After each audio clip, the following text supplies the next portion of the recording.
Hello and welcome everyone to a special edition of Soccer Down Here. I am Nick Leafy. This is John Nelson. We have a whole cavalcade of people who are going to be joining us later on. We're here live at Atlanta United's training center right here in beautiful. Oh, good Lord. Can you believe this background? Look at all this. Look at all this right behind us. Children's Health Care of Atlanta training ground. Fantastic stuff. Well, it is, but today. I'm kind of hypnotized at the moment because this is Wonderland for me. And we're hoping to bring a bit of Wonderland to you. And it is our special Stars and Stripes tournament here. We have the best of active duty. We have veteran support organizations here as well. And it is an unbelievable honor and a privilege for me to be here for this. And it's very powerful because this is something that I know in the veteran community we have longed for so very, very long, to have an opportunity to get groups, service members together, have some cross-pollination under the unification banner of soccer. And we have that now, and we're seeing it play out right behind us. Stars, Stripes, and Soccer Cup here this afternoon. Started at 2 o'clock, and we're in the round-robin section of play, and there'll be trophies and presentations later on this afternoon. The cavalcade of guests, we've got some Atlanta United representation. Folks who have played in the past for Atlanta United represented there as well. See, now this is what we call in the industry a tease. Yes. It's a tease. Yes. We got folks coming. Once again, folks from Global Payments here, and some special guests as well. So it'll be a tremendous afternoon. Thanks to all of you who are out there, who are watching, and who will be listening later on. But no, this is fantastic, and I'm glad that personally, from my perspective, and from Jason and everybody here, glad that you could be here for this too. Yes, as a veteran myself, it is. I cannot tell you enough how much it means to us and our community to have not only all of you at home who are watching, but to have everyone here who are it's all about helping veterans, helping active duty service members be able to find opportunities after service is done, that where they can get together and find community and find things that help boost their life and help boost the quality of life, right? And so again, it's magical in this special place. And I want to go ahead and start. Let's get the show going. Okay. Because I'm excited. And let's get Rich Wilhelm of Global Payments in here. Right. All right, Rich, there you go. How are you? John Nelson, good to see you. John. Nick Leafy. Nick Leafy, nice to meet you. How are you? Nice to meet you guys. Doing well, thank you. So first of all, if you could talk to us a little bit about how yourself and how Global Payments got involved in this wonderful event. Sure, absolutely. Thanks for having us here. We're the sponsor of this tournament here today, and because of our partnership with Mercedes-Benz Stadium, it's just one of the awesome things we get to do here for Military Appreciation Month, is to support this great tournament. Let's go back to the genesis of the idea. Yeah. And how all of this came to pass. How long ago are we talking to get this idea started and get it to this point where this is the third version of Stars, Stripes, and Soccer Cup? How did all of this start with you? Yeah, so good question. It started in 2019. Global Payments is just a recent sponsor with Mercedes-Benz Stadium. So they've had a few sponsors before this. They took a break with COVID, and it's come back to the third year now. But this is our first year with being the sponsor, and so I don't have the history. Well, but I mean, at the same time, though, obviously, where's the connection? Why jump into a project like this? I know that a lot of folks, whether it's a family member or friends or both, where does the connection come to play here with Global Payments? Yeah, good question. So I am a co-chair of the Global Payments Veterans Network, and we have 4 pillars, basically. And one of those pillars is community. And so this is a perfect way that we can get out and support the community, support the veterans community, the active duty community, and really, as Global Payments, just help bring awareness to veteran needs and active duty needs and things like that. So we're really want to get out in the community and do things like this to support and promote amazing opportunities like this. And I have to go story time for Nick. A brief moment. My grandfather, Otto Leafy, served in Korea and Vietnam. And when I got back, he pulled me aside and he said, Nick, the reception that you guys are getting is very different than the reception that we got. Yeah. And I'm not mad about it. I'm grateful that you guys get to do it.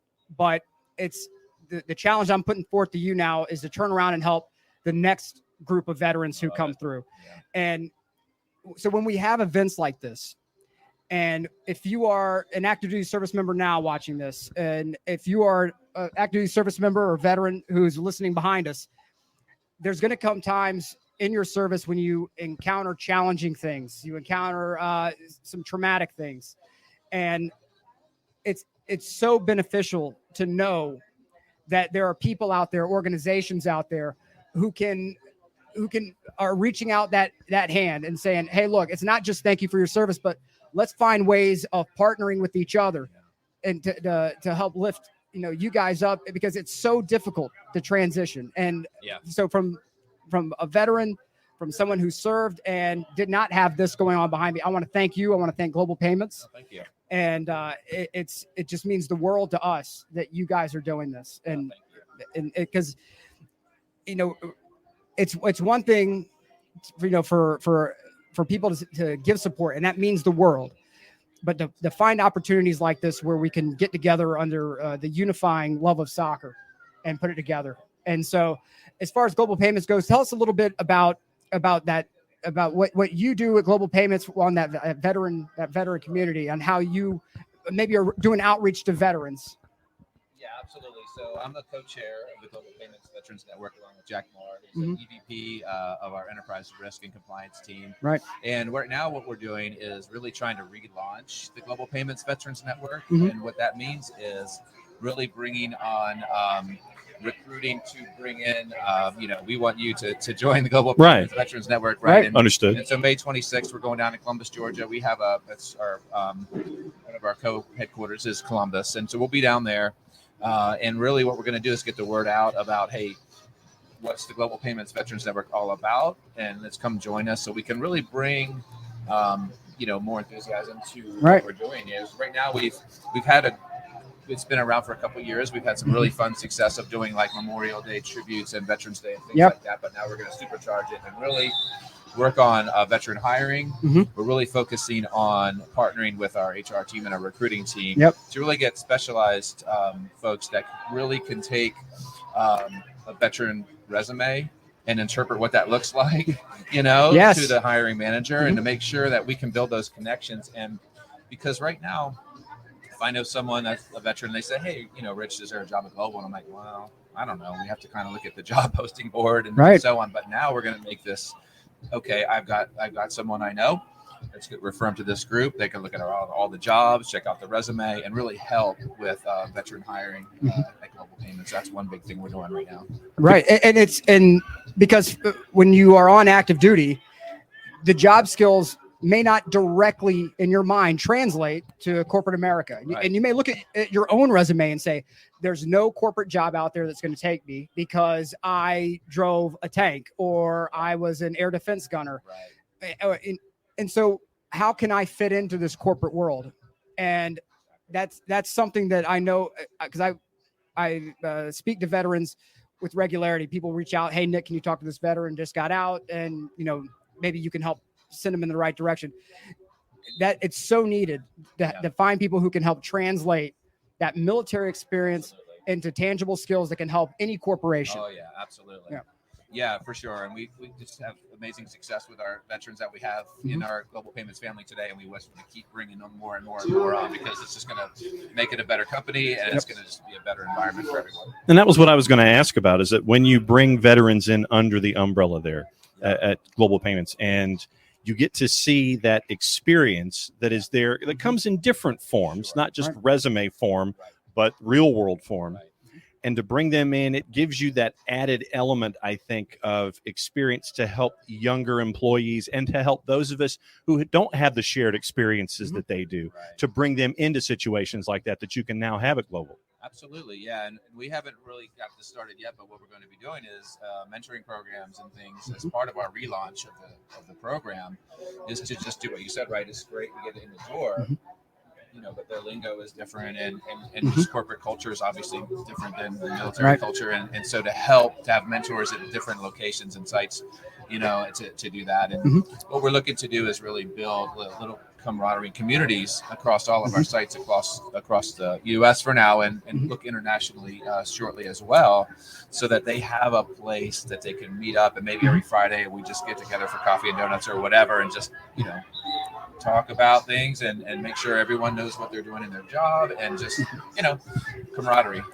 I think that's wonderful, because one of the things that we miss out on the most when we get out of service is the military thrives on communal learning. Yeah, and that is, if I'm having financial trouble, or if I need to, set up with base housing, where do I go? What do I do? There's morning formation. There's opportunities within your ready room. And you can sit across from someone who's been in service for a little while, and they'll say, I've got you set up. Yes. I know someone, be at this place at 1300 and we'll get you set up. No problem. Right. And when you get out of service, there's no more communal learning. Right. So I think that what you're talking about, opportunities to develop that community atmosphere where we just sit down, we have coffee and donuts, or, some other activity where we can just kind of share knowledge. It's so critical. Yeah. I think it's really what's needed at the moment for a lot of veterans who are transitioning out. Totally agree. Absolutely. When you look at what's going on behind us out here today, what's it like to see all of this activity and all of this buzz and to be a part of it? It's amazing. I got here early this morning to try to set up and figure out how to put these tents up and all that stuff, and it was like, wow. But then coming out here to see this, it's amazing, and this soccer is so top notch. So it's really fun, and you can watch 4 games at once, right? And you just it's really cool. So I'm so excited. It's just great to see these men and women out there, just having a ball. Crystal ball question. Look 5-10 years down the line for me. Yeah. With the engagement and the involvement that you're having right now at Global, that you're looking to have with everything that we've talked about, how would you like to see things continue to grow and expand with your relationships, with Global and with vets? And it doesn't necessarily have to be workplace. It could be stuff like this out here, but the wide 5-10 year plan, what's the idea? Wow, that's a great question. And we just want to continue to promote veteran hiring, number one, so that we have, 10-20% veterans work there at Global Payments, something like that for sure. Just be known out as in the community as Global Payments is someone that cares about veterans' concerns and needs, and is right there as a partner with them. And maybe it's just people talk about veteran needs, and right away they're thinking, "Oh, Global Payments," or vice versa. So that would be amazing. Yeah, I think just from what I've heard so far, one thing I think when you talk to most veterans, they don't send up false smoke. They don't send up, fake enthusiasm. I am overwhelmingly excited about what you're talking about. Thank you. Because it's so difficult to leave that environment. It's a lot like being a pro athlete, and we're here at the home of a lot of pro athletes. And what do they say when they get out and they retire? It's not the high pressure games that they miss. It's not the, these crazy stadium atmospheres. It's being in the locker room and sitting across from their fellow players, somebody with the shared communal experience that they have. And to know that there's an opportunity for that in the corporate world when they get out, that they can put food on the table. They don't have to worry about, okay, I'm injured, I can't do this military thing anymore. Or I need to transition to find something else to do. How am I going to put food on the table? How am I going to keep the roof over my head? What are ways that we can do that? Well, you guys are providing a way to do that. And I think it's just exciting. It's wonderful. And I'm so thrilled and so grateful that you all made this happen, because this is magic that's happening. It's magic. And it's,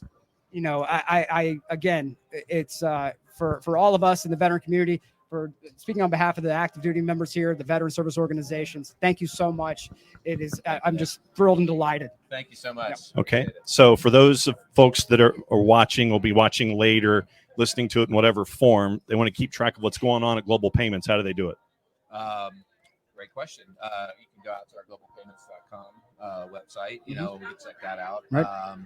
And we haven't necessarily came up with our strategy yet of how we're going to, kind of keep everybody engaged in there. But we will have, we have several different organizations, affinity organizations out there. And we'll be internally, we have great websites and everyone knows what's going on. Externally, we haven't really done much with that yet, but we'll be looking to do that for sure. And then in general, for those that just want to keep an eye on what's going on with the organization outside of what we're seeing today, what's the social media, the web, how do folks get in touch and keep an eye? Globalpayments.com, the web. Yeah, absolutely. Yeah, you can do that. We've got LinkedIn and all of the social media sites. Just search Google Global Payments and Yep. find us. And as veterans are transitioning out, they're starting to have more classes to help. Hey, look, we're going to ease you into civilian life. Yeah. And so one of the first things they're starting to do is helping people set up LinkedIn. Mhm. Yeah. So if you are out there right now and you're a veteran and you're thinking, okay, where can I go? My EOS is my EAS is coming up at about 3 months. Well, go on the LinkedIn profile, search Global Payments, and there may be some opportunities out there for you. And it's again, let's just go ahead and just put it out there. If you're a veteran, there are opportunities for you. Okay, it's not just I've done my military service and I'm out the door. When anytime that we were in service and we ran into challenging situations, what's the one thing they trained us to do? Call for backup. Mm-hmm. And I know when you get into the civilian world, it may not be as easily available as picking up a radio, but it is just as easy to hit the keyboard and call for backup. And the veteran service organizations that are here, corporate partners like Global Payments, they're there and they're waiting for you to click the keyboard, click the mouse, and make these things happen. So I want you to go ahead and reach out, make these moves, and just know that backup's out there, backup's waiting. We always call for support in service. Let's call for support in service now. Thank you so much for coming in. You're welcome. Rich, thanks for hanging out with us. Yeah, thank you. Thank you both. All right, take care. All right. Rich Wilhelm, Global Payments VP of Finance. Great to catch up with them and get the corporate element here. Yeah. With what we're seeing behind us. It takes a lot of support in a lot of different directions to Yes. make things like this happen. Mm-hmm. And to be able to catch up with Rich off the top, Right. so we can understand their engagement, their involvement, why they're interested, those kinds of things, to kind of pull back the curtain a little bit, sit there and say, all right, what brought you here? Mm-hmm. And to find that information and how they want to help out veterans, I think was clutch. Yeah, it's for the veterans, as we've discussed, it's all about the transition phase. It's one thing to be in service and you know your role, you know what your responsibilities are, but when you get out, that's not necessarily there anymore. So what's next? That's the one question I always hear when I speak to any veteran. It's always what's next. Okay, so Nick, how can I find that next job that's going to help me keep the roof over my head? How do I find any sort of community that I can hang out with individuals who know the experience that I have?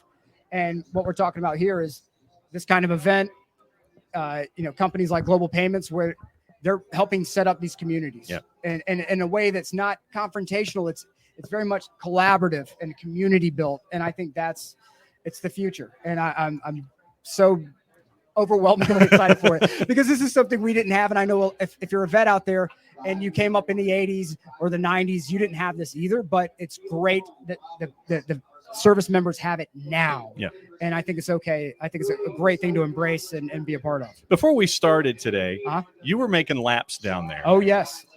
What was it like to go from tent to tent to tent? Because the representation here, I think, is absolutely amazing. Oh, because, I mean, you look down the tents, you've got Fort Rucker, Fort Gordon, you've got Shaw Air Force Base, you've got Robbins, you've got Benning. I mean, you've got the representation here from pretty much Alabama and Georgia. Oh, yes. I mean, I thought it was fantastic. You have Camp Southern Ground is here, merging vets and players with goal getters, a lot of different groups here.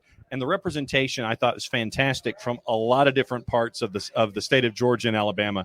What was it like for you to take the tour? Well, this is a family event in a lot of ways for me. My cousin is with Fort Gordon. My wife's clinic, Emory Healthcare Veterans Program, is right down there behind us in the neon green. Okay. Joe Worley, who's going to be joining us later with America Vet Dogs. I went to high school with him. And so it's a family event, and to go and walk this line of tents and see so many excited faces, so many people who I know, and they all say the same thing. Man, this is a great event. How can we do this with regularity? So it's a family thing. That's why I am so passionate about it. And not just, when you're in the military, there are people who you run into who automatically become your family members, whether they know it, whether you know it or not, because of not only shared hardship, shared experience, but it's sort of that I've got your 6, you've got mine. Right. And so that's what events like this provide, an opportunity that not only there are fellow service members who have your 6, but there are also organizations who have your 6 as well. That's something that it's priceless, and it's amazing to see play out in action. Full disclosure. Yep. My grandfather, youngest at his age at the time, this is World War II, to ever achieve the rank of bird colonel.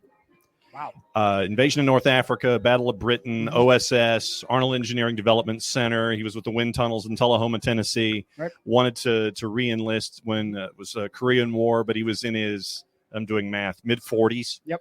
Wanted to re-enlist and go back again in Vietnam. He was in his late 50s. But they were, they're like, thanks, no thanks. But when we would always ask for stories about World War II. We would always ask, it's like, what was going on there? He would only tell us the cool stories. Right. None of the stuff that you would want to turn into books or media or what have you. He would always tell you the funny stuff. Right. Where, example, he's in North Africa. He and another friend of his, who are both colonels, they're in what would be, I think, Algeria today. They come up, and cargo ship has dumped a boatload of Jeeps just ready for service. Oh, man. And they're right there, right off the dock. And he and his friend, who are both, bird colonels, they're just walking up and down the rows, and they're bored. And so my grandfather's friend, off in the distance, and of course, there's the 16, 17-year-old private who's sitting there guarding the whole thing. Oh, yeah. Grandfather's friend, he's at the back of the room, and he goes, "Hey, that's my Jeep right there." And so, of course, what's the private going to do? No, aye, sir. Yes, he's staring at a bird colonel. Yep. And so then my grandfather, at the same time, he sits there and goes, "Private, this one here belongs to me." "Sir, yes, sir, yes, sir." So, of course, they take the 2 Jeeps out of the rows in Algeria, and they're driving around until it's out of gas. And then what are you going to do? You're not going to take it back to refill it. No. You get a story like that. You get a story about him when he's flying into Britain for World War II. And the Germans would always jam the frequencies of the Allies, and they would always know what was coming. And he remembers one flight specifically going into Britain where the Germans come on and they're jamming the frequency, and they're naming all of the battalions and all of the squadrons that are coming in, and they go, "We will be seeing you soon." We got those kind of stories. Right. He never had the outlet to be there, and discuss what was going on, all of the hard stories, the difficult stuff. Right. He never had that outlet, and he always kept it with him. Right. Today, when we're here at an event like this, there's one way to have that outlet. Yep. You have shared experience right behind us here. And so you're making more friendships. You see camaraderie. You see shared experience. And I think that that's crucial, as we've been talking about early in this first half hour, about progression and proceeding to the next step and making sure that folks have their 6. Right. And it's okay to understand that folks are there with you here. Yeah. And I have no problem discussing, my service and where I went and what I did, because I think it helps people. It's not, there we go. We have a breakaway. We have a breakaway behind it. But, it's not any sort of look at me. It's more of, there's going to be someone out there who's going to understand, and they're going to maybe feel for the first time, okay, I can talk about this. I'm not going to freak someone out by talking about it. I'm not going to, have someone maybe get a diminished opinion of me. Yeah. But it's important for people to understand that it's okay to unburden yourself by carrying this stuff alone. And that's something that my wife's clinic, Emory Healthcare Veterans Program, does, is they provide PTSD assistance and help and MST help, no cost to the veteran at all. And for those who qualify and post 9/11 veterans, it's there. There's a free clinic out there that you can go to, regardless of discharge service, regardless of your discharge. When I was in Iraq, I dug through cars looking for bombs. Yeah. Right. I would walk up on a car, pop the trunk, and maybe there's a goat. Maybe there's a 2-pound donut of C4. You don't know. But at the end, it does stuff to you to go and look at a car and be like, okay, this car may explode. Over a period of time, it wears on you. And you may not recognize how much erosion it's done to your mindset until years later. So I talk to veterans who are 10 years out and they say, okay, I feel like it's been too long for me to talk about this. No, I did not go get professional help for my PTSD until I was 10 years out. And in doing so, it caused a fundamental change in my life to be able to say, okay, I no longer have to worry about the monster kicking around in the maze. Now I can say, all right, this is what happened. Here's how we process it. And let's help others do the same thing. Let's help others get those monsters out of the mazes and help them live a better life. It's not going to diminish you. It's not going to diminish your reputation to reach out for that help. And organizations like the ones that are here are capable of doing that. And I think it's wonderful that these resources are in place. So it's important. Talk and if you're out there right now and you're watching and maybe you're in a hard spot, right? Let's just be honest. You don't go digging through cars looking for bombs and not have it do something to you. You don't go, you're not a part of a convoy rolling through a contested area and it doesn't do something to you. Okay. It's all right. No matter how long it's been to get that help, to reach out to these organizations and improve your quality of life. I know I sound like a televangelist right now. I'm telling you, a lot of these organizations, it costs you nothing to get engaged with them. So with that, let's bring on our next guest because I want you guys to stick with us. We have Jimmy, a lot of great content coming. Jimmy Grandpierre from the Warrior Alliance hanging out with us. All right. So which microphone? There we go. We'll go to 4. Let's try this one. Let's try 3. Okay. Let's go 3. Yeah. All right. How are you, sir? I'm doing good. How about yourself, sir? Doing well. Thank you. Doing well. Thank you. Good to see you. So, Jimmy, first off, thanks for coming on with us today. Mm-hmm. For those that don't know about the Warrior Alliance, explain to those who are watching, those who are listening, those who are around about the Warrior Alliance and what its place is when it comes to veterans. So the Warrior Alliance is pretty much a big organization here in Marietta, Smyrna area. They help out from anything with helping vets fill out the taxes. If you need to get counseling, we also can set that up to help you get it as well. If you need a ride somewhere, we can help you, schedule a bus or even a regular van to come pick you up. So whatever you may need, if you call, just simply give us a call. We'll be able to try to make it happen if we can. Mm-hmm. It's something that's important about this. I want to reiterate this because it's very important because some of us, I saw this in the Marine Corps all the time. You always had that PFC, that Lance Corporal that goes and buys that Camaro at 37% interest. It's still the same. It's still the same. And before too long, they may not have that Camaro because it was too darn expensive to keep. I heard you say a minute ago, you help organize rides to get to appointments and things like that. Yes, to appointments. Yes, that's correct. Okay. You help get rides to appointments, or even if you have to go to grocery stores as well, we'll help. If you stuck in the house and you can't drive or you don't have a license or anything like that and you're a veteran and you need help, we'll try everything we can to help you out. See, this is what we're talking about, that there are individuals and groups out there who are willing to help, that are willing to get engaged. I think it's fantastic. Can you tell us a little bit about maybe the history of the organization or maybe how you got involved yourself? I got involved because I was a 16-year vet myself, staff sergeant in the United States Marine Corps. I started hanging out with Jason, which is the member that I met through playing soccer here at Atlanta United. I'm fairly brand new to the organization, about doing it for 2 years now. So I'm not too far much into the history of where it started, but I've just been doing it for 2 years myself. Right. And you're in trouble now because you're flanked by 2 Marines, right? So we're going to start Am I in trouble or am I in good hands? It could be either one. It could be either one. For any of us who've been to, the Camp Lejeune, it's equal bit safe and danger at the same time. We're going to probably start speaking our own language here in a minute, Hey, it's all about learning today. Right. But, there's been that level of pride. And I know you felt it too. Where'd you go to boot? Paris Island. Okay. There we go. One thing about boot camp in the Marines is they always bring you in at night. Yes. Right. You get dropped off and they have these yellow footprints and you can ask any Marine about the yellow footprints and the feeling that whenever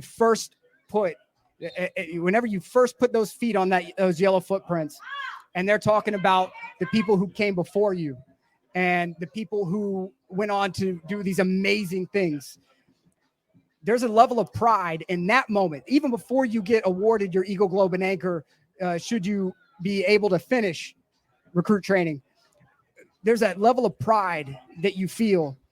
And I think it's something that once you have it, it's a part of you. It burns like this eternal flame inside of you.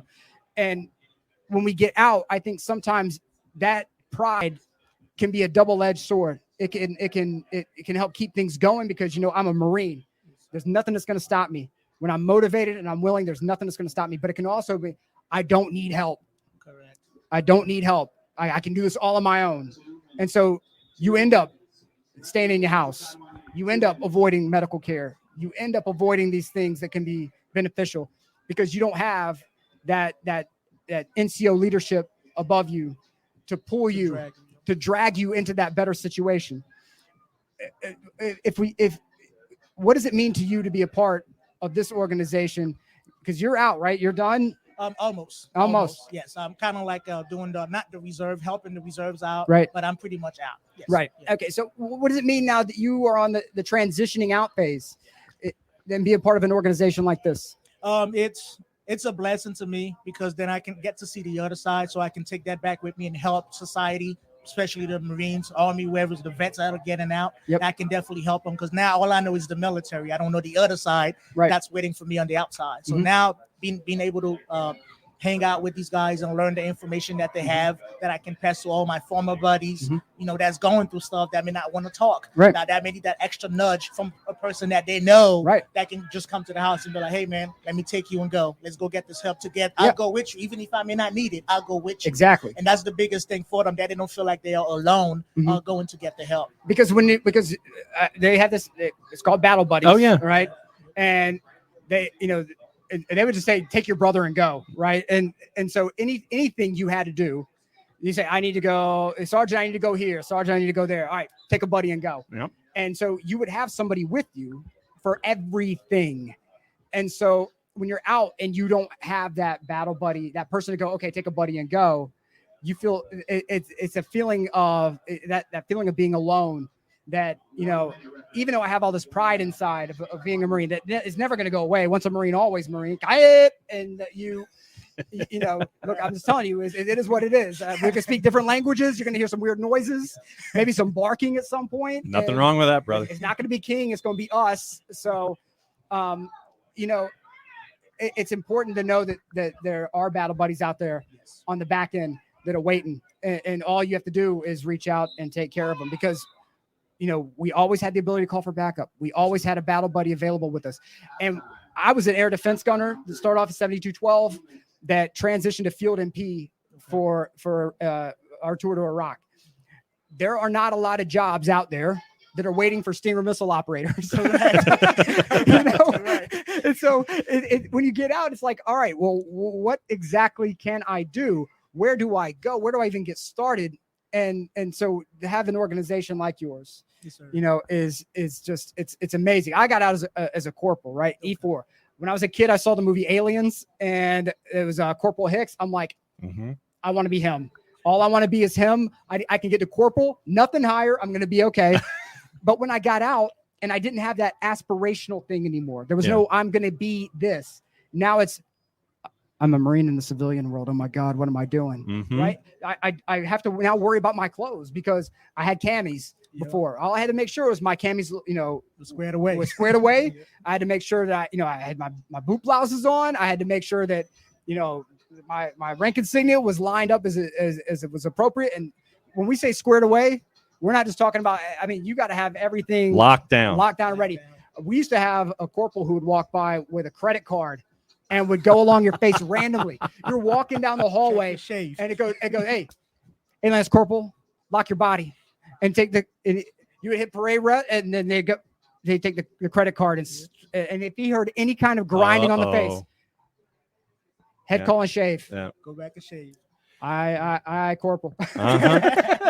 So let me ask you this, Jimmy. When it comes to the Warrior Alliance, how busy are you, and how busy should you be right now? We're currently very busy. Okay.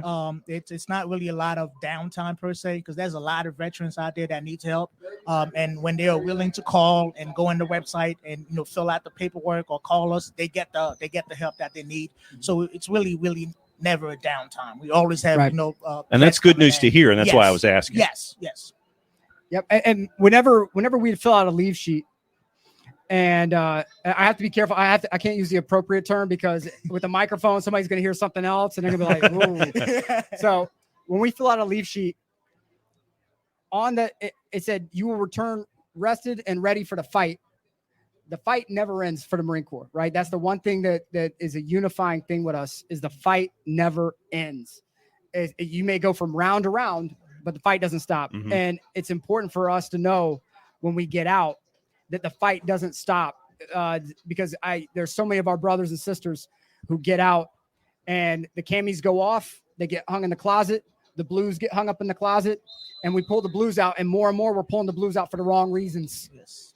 And I would rather have pulled the blues out for someone's wedding. I would rather pull the blues out, for a special event, a happy event. I'm tired of pulling my blues out for the wrong reasons. And it's important for us to know that our brothers and sisters have the ability. And it's not just, I know we're Marine heavy right now, but, for the soldiers, for the sailors, for the guardsmen, and to understand that there's no need to have those dress uniforms pulled out for the wrong reasons. That it's important for us that we have the resources available. We have individuals here who are ready to help you. They're on standby, right? We had quick reaction force.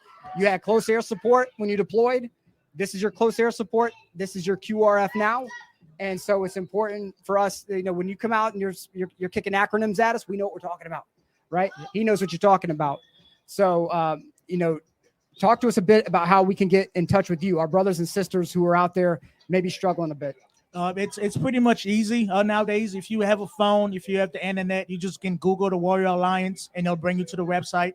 Once you're on the website, you'll find different links. They'll take you to different things that you may need help with. So if you don't want to talk to no one right off the bat, you can call and leave a message, or you can go on the website and fill everything through there and then wait. You don't have to talk to us right away to get the information. You can get it all on the website, and then once you feel more comfortable, you can go ahead and talk to somebody. And then the reason that I want to follow up on that, when you have a veteran reach out for that first time, mm-hmm. and you get to see, and those that you're working with there at Warrior Alliance, they get to see the reaction and understand that they're not alone in this. Mm-hmm. What is it like to see that first reaction, knowing that the Warrior Alliance is doing the work that it's doing? That's a very big thing for them, because most of the time they felt like they were alone prior to that call or prior to that email. Mm-hmm. They felt that they were doing the fight on their own. Nobody was there to help them out. But once they figure out that, hey, by making that phone call, I actually reach somebody on the other side of the phone, somebody's talking to me and somebody's giving me an email back, and scheduling the second appointment, not just the first thought, be like, hey, Warrior, you're gonna be okay, go ahead. We make sure we follow through all the way, from start to finish, or even if you need to come back again, mm-hmm. It's not a one-time thing. If you need to come back 2 years later, 1 year later, we're gonna be here waiting. And they, from talking to a lot of them, they are very prideful that they made the call, and they're very happy that someone on the other line waiting for them. Mm-hmm. And I had after I got back, I met with a bunch of veterans of the Korean War, and it was the first time.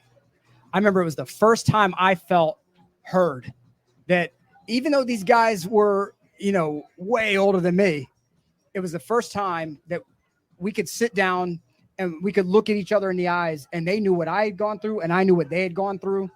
And the level of freedom, that weight that comes off the chest. Okay, I don't have to be guarded here. I can talk about things that are painful. I can cry. It's okay, because they know exactly, we all, there's that shared thing. And one of them said, every Marine around the world is your brother. It's your brother, it's your sister, no matter what. I've never met Jimmy the day before in my life. And he said, yo, I need a kidney. I'm like, I guess I got to go get figured out if we're going to be a match or not, because, but the second that Jimmy walks up, yeah, that the admission that there might be some different language, but the two of you will know what's going on. Uh-huh. I think that speaks to that. Right. The second that another Marine walks up, and one of the things that I learned early on in life is that there's no such thing as an X. No. Insert term. Mm-mm. I've always been under the perception of what I've always felt is that once you're always A. Mhm. It doesn't matter if you're active or inactive Right. or retired or gone. Right. You are still A, Mhm. insert term here. Yeah. Yes, sir. And the fact that the shared experience out of the blocks with the two of you, the 2nd Jimmy sits down, two of you are locked in. Yep. And that's the fun part about seeing all We this got radar for each other. Oh, yeah. Marines have radar for each other. It's you'll be at a restaurant and you'll be like, Marine. yep. and you'll go like, Super Fine Marine, Super Fine, hoorah, hoorah. And That's true. Yeah, and then you just but it's a family. And if my cousin who is a soldier at Fort Gordon, he'll tell you the same thing. And my grandfather who was Army and Marines, right? So the Army Navy weekend was really weird for him because one half each year for Navy, one half each year for Army. Did you just like go from one side of the room to the other? Like when one's on offense, you go to that side of the room? Yeah, it's like the president. The president goes from one side to the other. He would do the same thing. But it's a kinship that you're not going to find anywhere else, and it's that's why you have people like yourself, Jimmy, who are out there even after like you're transitioning out. You're looking at the civilian life now, but you're out there engaging and helping and doing things, and the brothers and sisters within the organization are helping and guiding and leading, and then offering that helping hand. Yes, sir. You got to put pride aside. We were all in. If you're watching this and you were in service, I don't care what branch you were in. You went to boot camp. You were in a squad bay with 40, 50, 60 other people. 90. Yeah, 90. Yes. I mean, it was, oh, God. I mean, pre 9/11, it was like 45, I want to say. So I can only imagine. After 9/11, it jumped up to like 90. Oh, my God. Yeah. So, but, I remember the drill instructors would come through the squad bay, and if one person had their foot locker unlocked, everybody's got dumped. You take the big push brooms and you push everything in the middle. And that means your underwear, your socks, your skivvy shirt, your shorts, everything gets moved to the middle. And they go like, you got 30 seconds to clean it up. So I may end up with like his shirt. He may end up with my underwear. You have somebody who's like 6'2", like 250 with somebody who's like 5'5", 115 Like drawers on. I guess this is mine now. And like after lights out, you have people sneaking around like, hey, Trade. yeah. Dude, it's shirts. I got your skivvy shorts right here. Yeah. Okay, let's make the trade. All right, and sometimes you don't get your stuff back. Gear drift is a gift, but Yes. we had to put pride aside at times to get the things done that we needed to get done. In the Crucible, for us, which is, for those who don't know, the Crucible is it was like what, 3 days back? 3 days. Yeah. Yep. They add to it now, but it was 3 days back then. It was 3 days back then, where you have to survive off of like it was a MRE and a half for 3 days, and you had to make it work, and you had people who had to essentially sacrifice themselves in training to get mission accomplishment. And right now, when you get out, you may not be thinking mission accomplishment, because you may be thinking, what is my mission? Well, right now, your mission is to move forward. Yep. Right? Your mission is to move forward. And we don't need any more dress uniforms coming out for the wrong reasons because you don't feel like you have a mission. What we need you to do is, your mission now is to get in touch with veteran service organizations, to reach out to individuals and say, hey, I need some help. If it's just finding mission accomplishment, if it's ensuring true welfare, ensuring your welfare, let's figure out ways to help you and help each other. So, brother, thank you so much. Jimmy, thanks for coming on. Marine. Thanks for hanging on with Thank us. you for having me, sir. All right, good deal. So, Jimmy Grandpierre, the Warrior Alliance, hanging out with us here at Stars, Stripes, and Soccer Cup, the Children's Healthcare of Atlanta training ground. The cavalcade of guests and stars continuing. I'm telling you, it for all of us in, who have gone through this and who have the yellow footprints are legendary within the Marine Corps, right? It's because it's the first steps from your civilian life into the life of being a Marine. Now, there's no yellow footprints on the exit. Yeah. Right. When Jimmy's done, Nothing outside of the base. right. There's no like white or black footprints for Jimmy to step on when he leaves Right. service on the active side.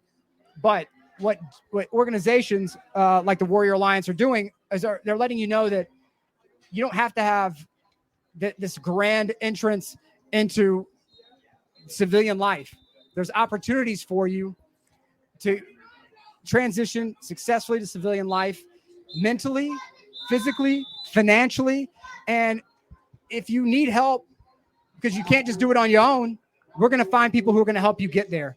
And I got somebody coming in here in a minute who I've known for a while who's going to help have conversations about what you can do to live a better life after service, right? Yeah, part of the cavalcade of guests that we have here. Guests. Yes. Let's get this thing set up. we have pups going on. We have dogs up here. If you're a dog lover, we have dogs up here. We have all kinds of we have soccer still going. I don't know. Look, come on in, Joe. They have a medical tent down here. They got trophies. This is Joe Worley coming on.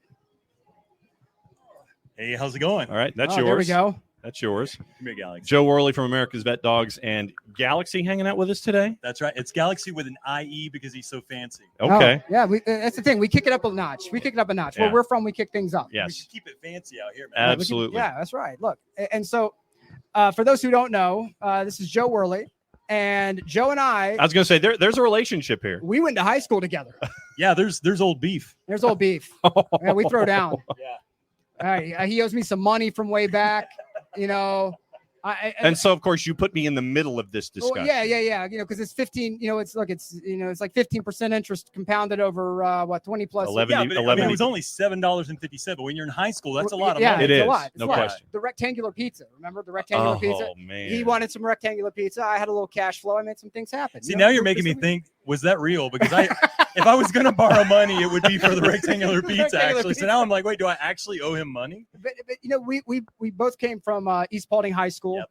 Paulding County, Georgia, Dallas, Hiram, and out Thornton Road until you find it. and back then especially. And we were just normal. I wouldn't say we were normal kids, but Yeah. we were, we grew up in a very normal town, very normal circumstances, and then we leave this normal life and we go into this crazy world of military service. And I chose the Marines. And there's only one thing really that Marines love more than other Marines, and it's naval corpsmen, who are the medical folks who save our rear ends on a regular basis. The one thing, it's the best thing and the worst thing to hear is corpsman up. And if you hear corpsman up, you know something substantial has happened. And you want trusted people there. You want people who don't flinch under pressure.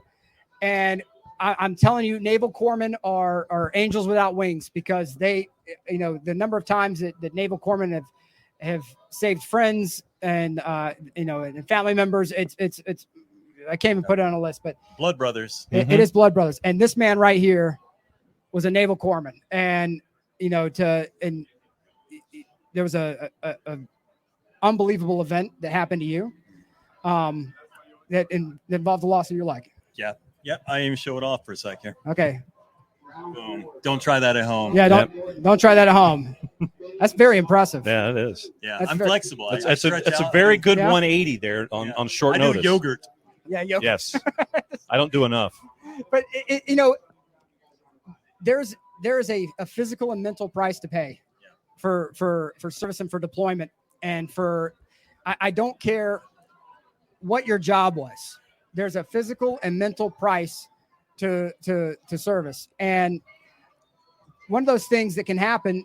You can have physical injuries, but the mental injuries. How do we move forward, Joe? How do we move forward when we get back and we get help? You're with America's Vet Dogs. Can we talk a little bit about moving forward with the assistance of a dog and what that does, and how does that help? How does that help me as Joe Schmo veteran who doesn't know any better?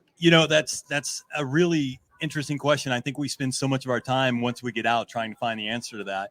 And I think one thing that we do that hurts us is that we grow up, because to be honest, when you're 18, 19, 20 years old, you're not grown yet. You're growing up too soon. And so you go into the military and you're growing up with these men and women in the military that you're serving with. And we're taught in that time frame to be a team, to work with other people. So why is it that when we get out, we put ourselves on an island? Mm-hmm. We separate. We don't tell people about our problems. We don't reach out to our fellow veterans, because it's just almost like a culture of self-regulation, and it ends up wearing you down, because no matter how much perseverance and endurance you've got, eventually you're going to run out.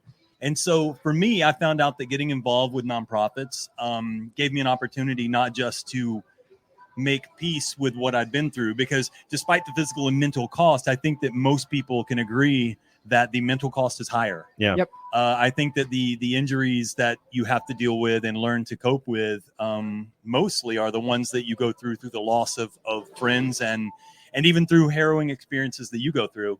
And so getting involved with nonprofits like America's Vet Dogs, and what we do is we train service dogs for veterans, and it's to help mitigate a physical disability. And we are considering PTSD because it has so many physical symptoms and is often tied in with TBIs and things of that nature.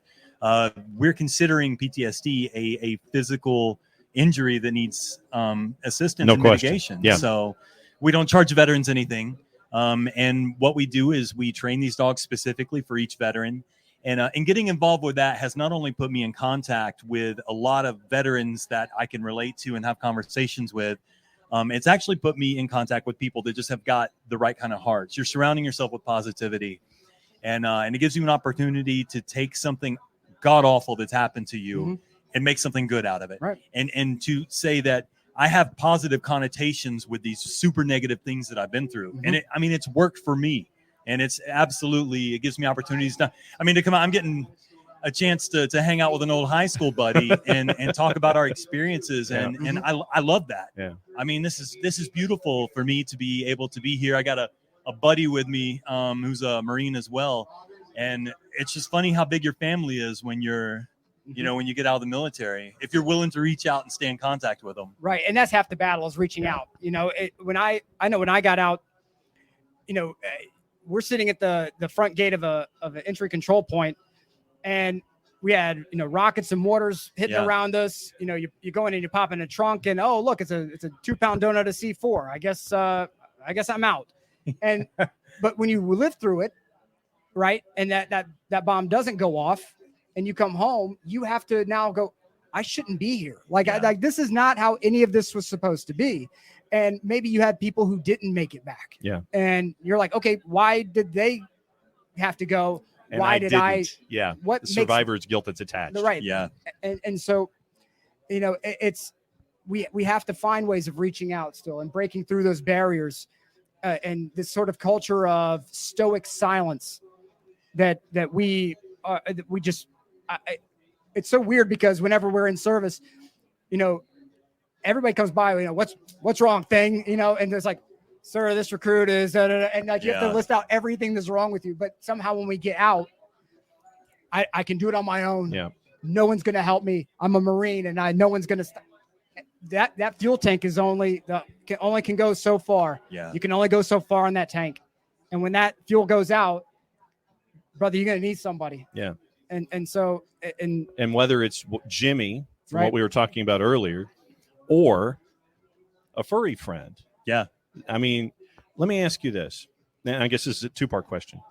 The training process and finding the right companion. It may vary from dog to dog, I imagine. When that training process is over and you've paired a dog with a veteran, what's it like to see the response from that veteran when they know that they've got this friend who's going to be there with them? I call it sneaky therapy, because a lot of times when you have a chance to talk, even if you're not getting feedback, that's why it's so important I think for veterans to get involved with any sort of creation, whether it's music or art or even coloring. Like if you're just making something, it's outbound. Yes, exactly. But with dogs, what's great about it is you have a sort of a captive audience who does care, even if they can't, extrapolate or elaborate on any way to communicate that. But having said that, though, you end up saying things and doing things because you've got that support that you need. So, for instance, in my case, I'd let myself go physically as a direct result of the things that I was dealing with mentally. And I was afraid to walk because I felt guilty asking my tiny wife to help me get out of the floor if I fell.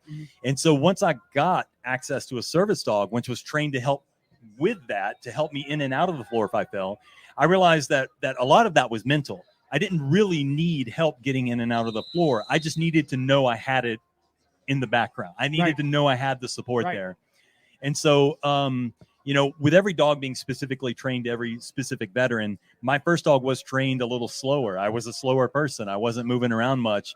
And Galaxy here is trained. My first guy was Benji. He was a golden retriever, and Galaxy's a lab. And I talk to him a lot.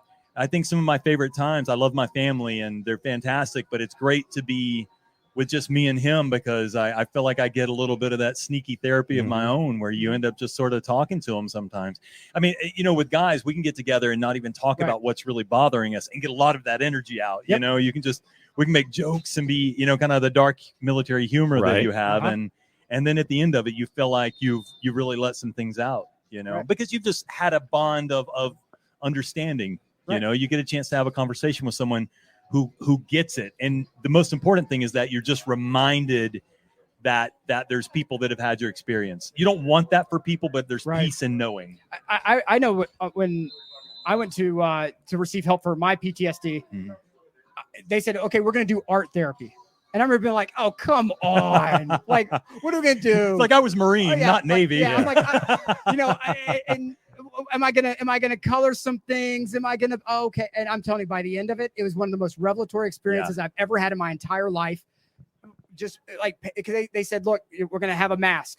Yeah. And it was this plain white mask. And they said, we want you to paint what you project to the world on the front, and we want you to paint what you feel on the inside of the mask.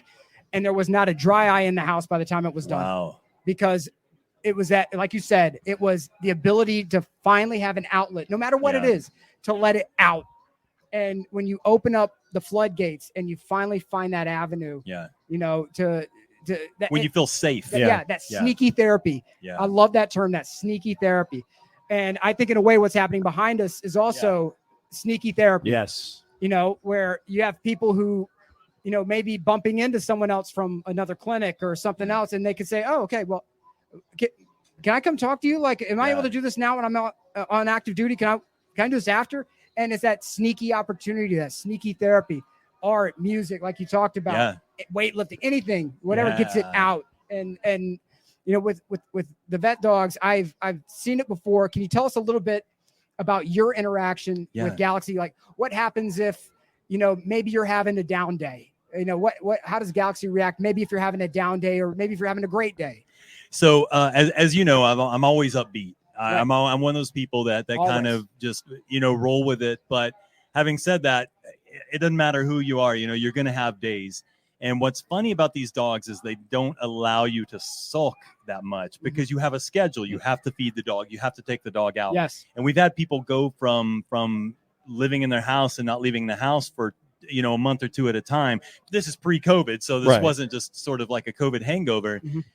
To doing public speaking, and that's just massive. Right. And so with Galaxy, the way that things work with him and I is that he does a lot of the things physically, like I talk about. He does walking and mobility, bracing up and down the stairs, things like that. But the mental things that he does, he was actually trained by default to do a thing called a rest command. And what that does is the dog will lay its head in your lap and look you in the eyes. Yes. And as insane as this sounds, it's a reset. It's for you to have a moment where you're looking into someone you trust's eyes and you go, okay. Yep. And in a weird sort of way, it's good for you. And they're it's good checking for the on dog. you, exactly. and they're locking in. Exactly. And so, these dogs are brilliant. They're dogs. They have a canine intelligence. But the thing is that they're very intuitive. And so they know when something's wrong, even when you don't know. I feel like I'm in a great mood sometimes. Right. My wife knows I'm not. Yep. Because she's smarter than I am. The kids are kind of sort of like, oh, man, what's going on today? Yep. And I'm not a yeller. Like, my daughter went over to somebody's house and heard parents fighting, like really fighting for the first time. And she thought they were going to call the cops. I'm like, no, I'm not a yeller. And neither I'm sarcastic and she talks under her breath. That's us in a knockdown drag out. So, but, there's an energy. Still an energy. Yeah. Exactly. And dogs pick up on that. Yeah, they do. And they're they act like they're needy, so you feel like you're helping them, but they're sneaky. Sneaky therapy again. And so you're doing something and you're interacting with a dog, and next thing you go, you realize that you've let out an exhale of breath that you weren't realizing you were holding. And sometimes it's a spiritual inholding of breath that you don't realize you're holding on to. Right. And that's something that I that we can both relate to is with PTSD. There's a moment where you do think everything's okay. You think everything's fine. It's just a blip. It's a little speed bump. But it's not. It's not. Yeah. And it will start to like the snowball effect. It's very small, and it starts building and building and building until it becomes something that is extraordinarily difficult to manage. Yeah. And so that reset moment, that sneaky therapy, is something that, I think would be invaluable for a lot of veterans out there. And again, how much does it cost to do this? It costs $50,000 to train and place one of these dogs, including follow-up lifetime care. So, for instance, God forbid I lose my hearing or my vision, they'll retrain or bring me another dog that can do the job. And how much does it cost a veteran? Nothing. Yeah.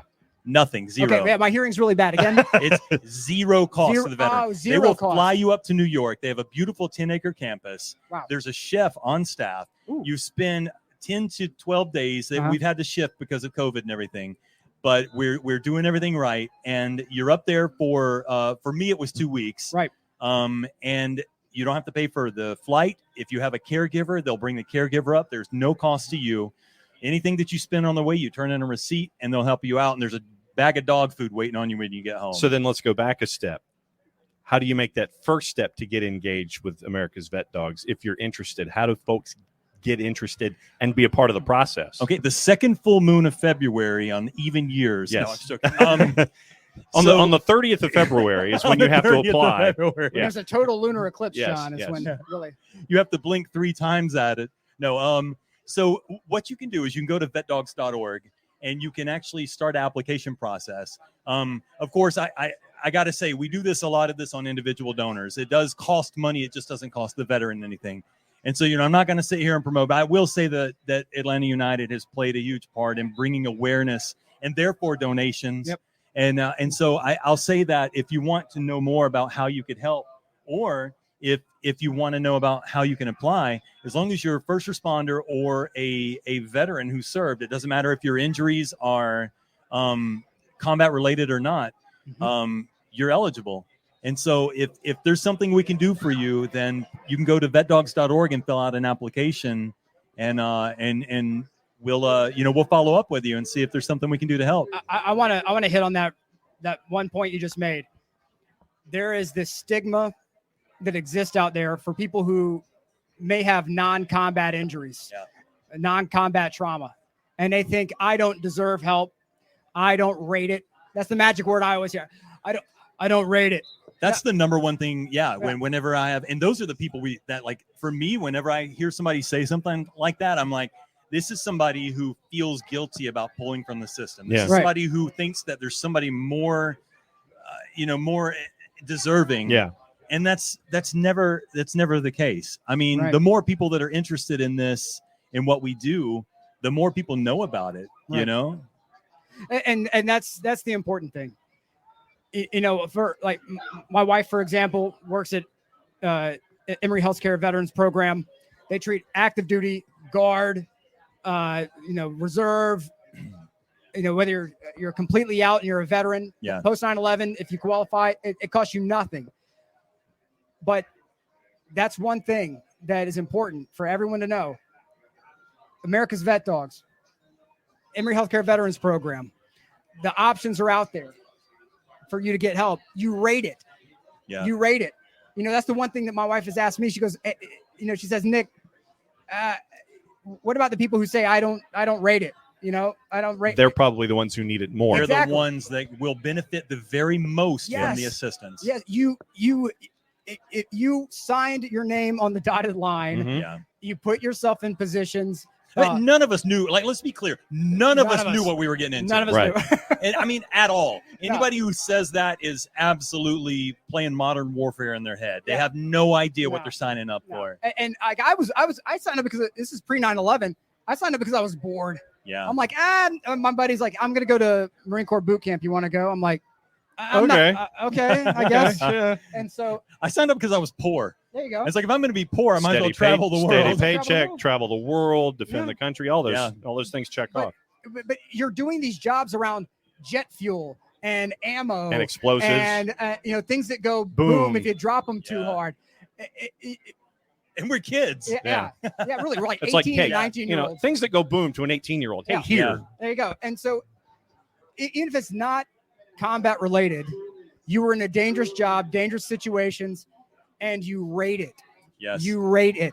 By putting your name on the dotted line, you rate it. Yeah. Do not let anyone gatekeep you Never. away Including yourself. including yourself. Especially yourself. Do not let anyone gatekeep you out of getting treatment or improving your life, Yeah. elevating your life. Yeah. So it's but look, Well, because of America's Vet Dogs, it just sort of like, for me, it was a wake up call. right. One, I didn't want to fail the people that didn't make it. Right. And I mean, that's a very short statement that represents an awful lot of time I spent thinking in the hospital and years of me sort of working through this stuff. Right. But it comes down to, I don't want to be a dirtbag because there's people that didn't get a chance to be a Exactly. dirtbag. Exactly. And so what I want is that I know that if something happened to me Mhm. and you let it destroy your life, Yep. I would haunt you. Yeah. It would And you would. enrage me.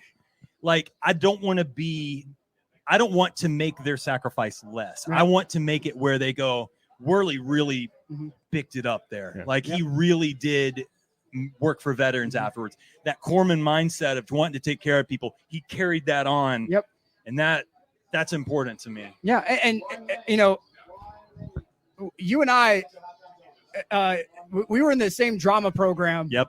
At East Paulding, so we were both a bit nutty from Yeah. back in the day, and I remember you and I put on like a wrestling show, Uh-huh. and there's a significant amount of trust that you have to have with somebody Yeah. anytime you're wrestling, like pro wrestling style. You have to have a significant amount of trust. Mm-hmm. When you are in service, you have a significant amount of trust for the people around you. Yeah.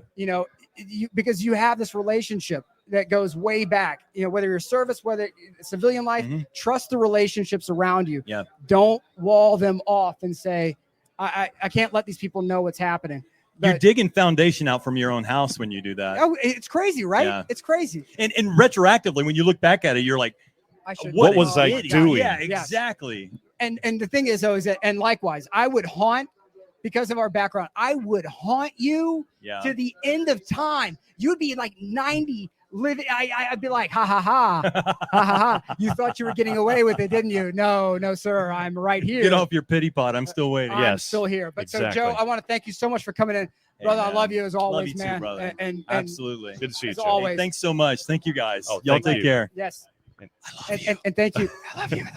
Thank you, Galaxy. Thank you, Galaxy. Fantastic With job. an IE, Galaxy with an IE.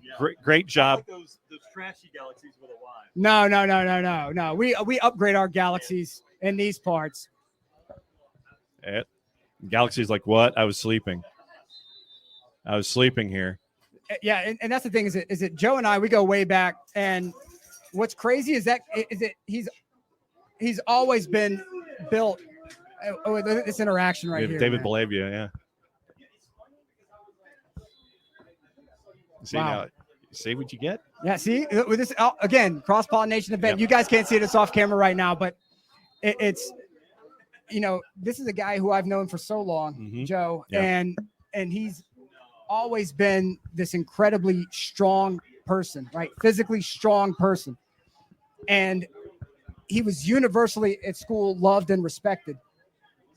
And to watch him go, and now after service, Yep. getting injured, dealing with trauma, as openly and honestly, and then to turn around and be like, I'm not stopping with this. Now I'm going to go help other people. Yep. He's the same Joe I went to high school with. Always helpful, always energetic, always enthusiastic. It's amazing to see.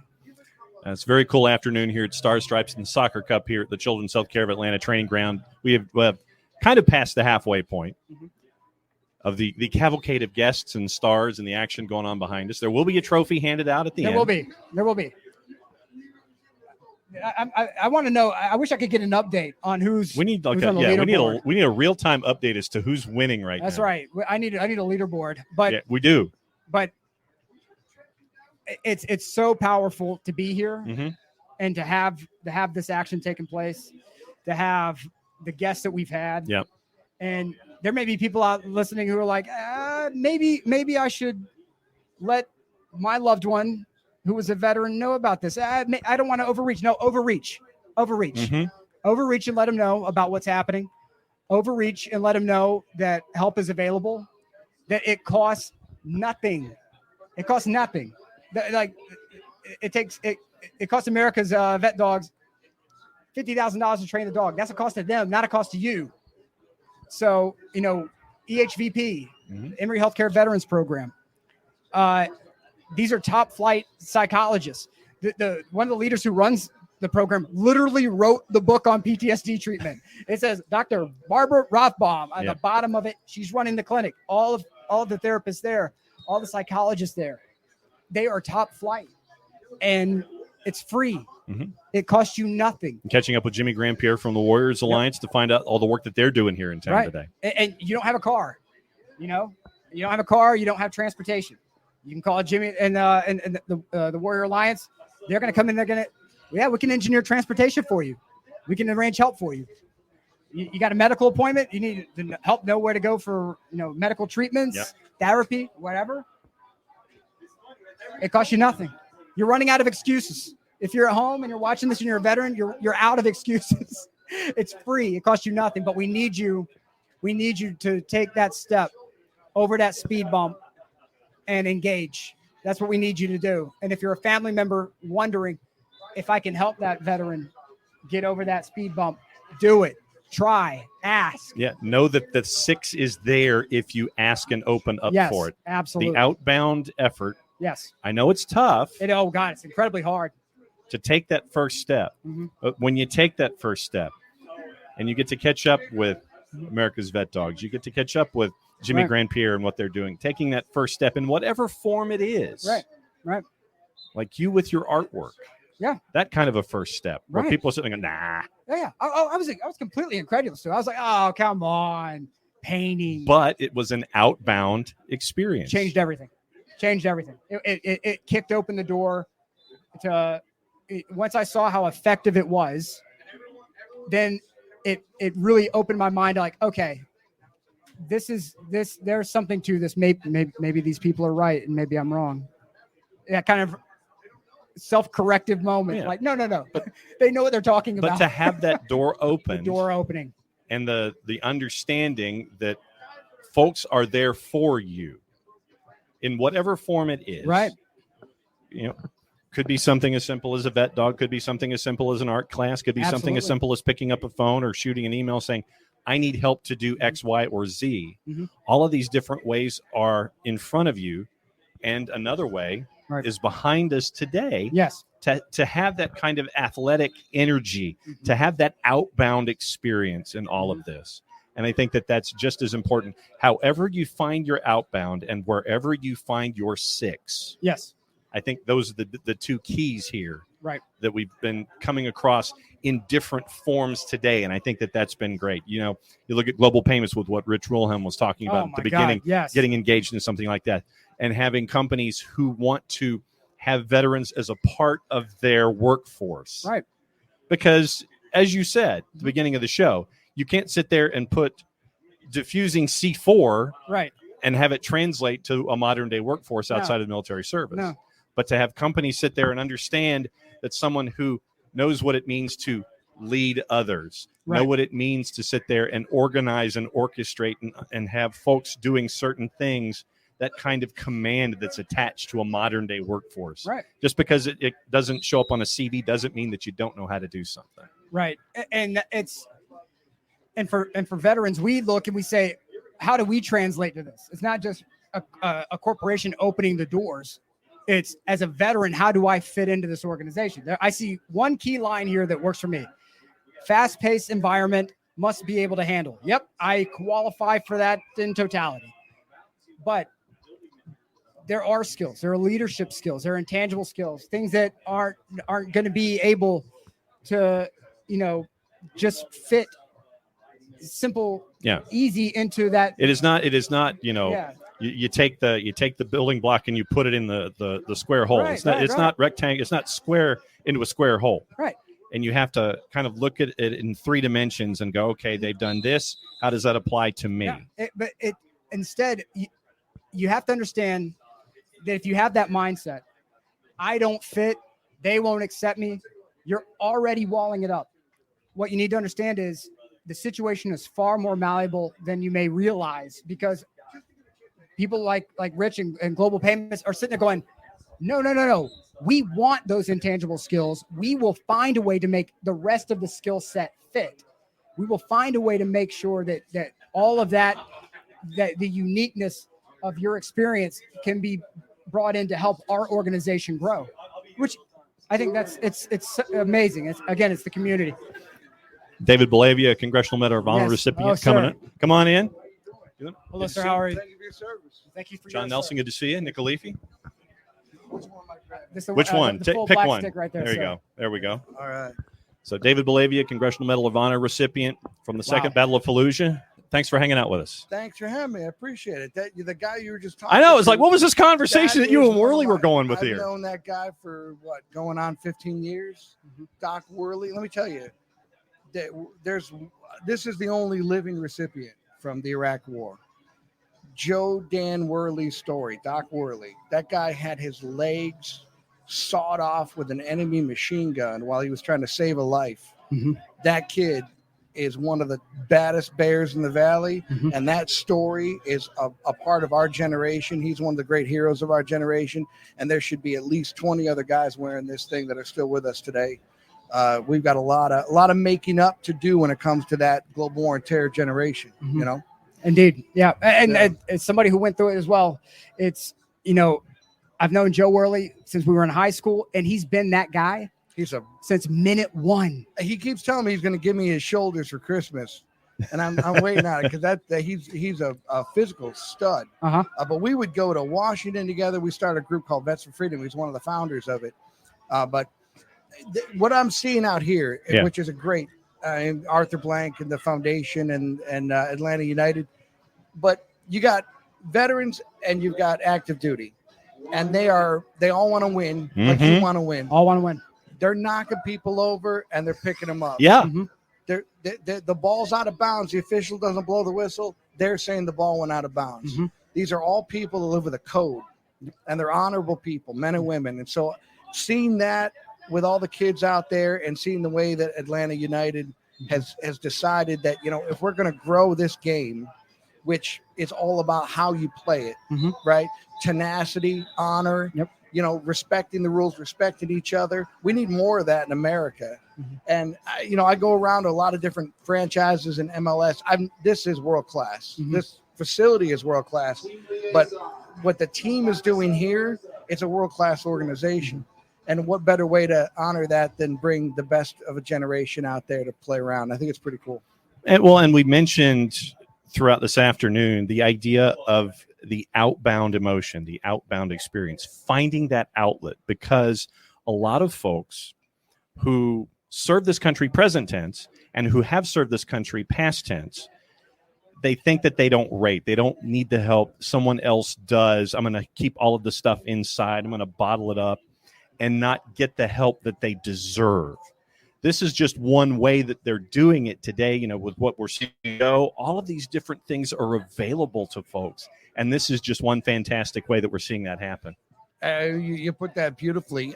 One of the reasons why I think Americans have never embraced soccer in the way that the rest of the world has embraced it is that, we're conditioned with our sports. We need a victor. We have to have some. We've been here for an hour. I need someone to win this thing, right?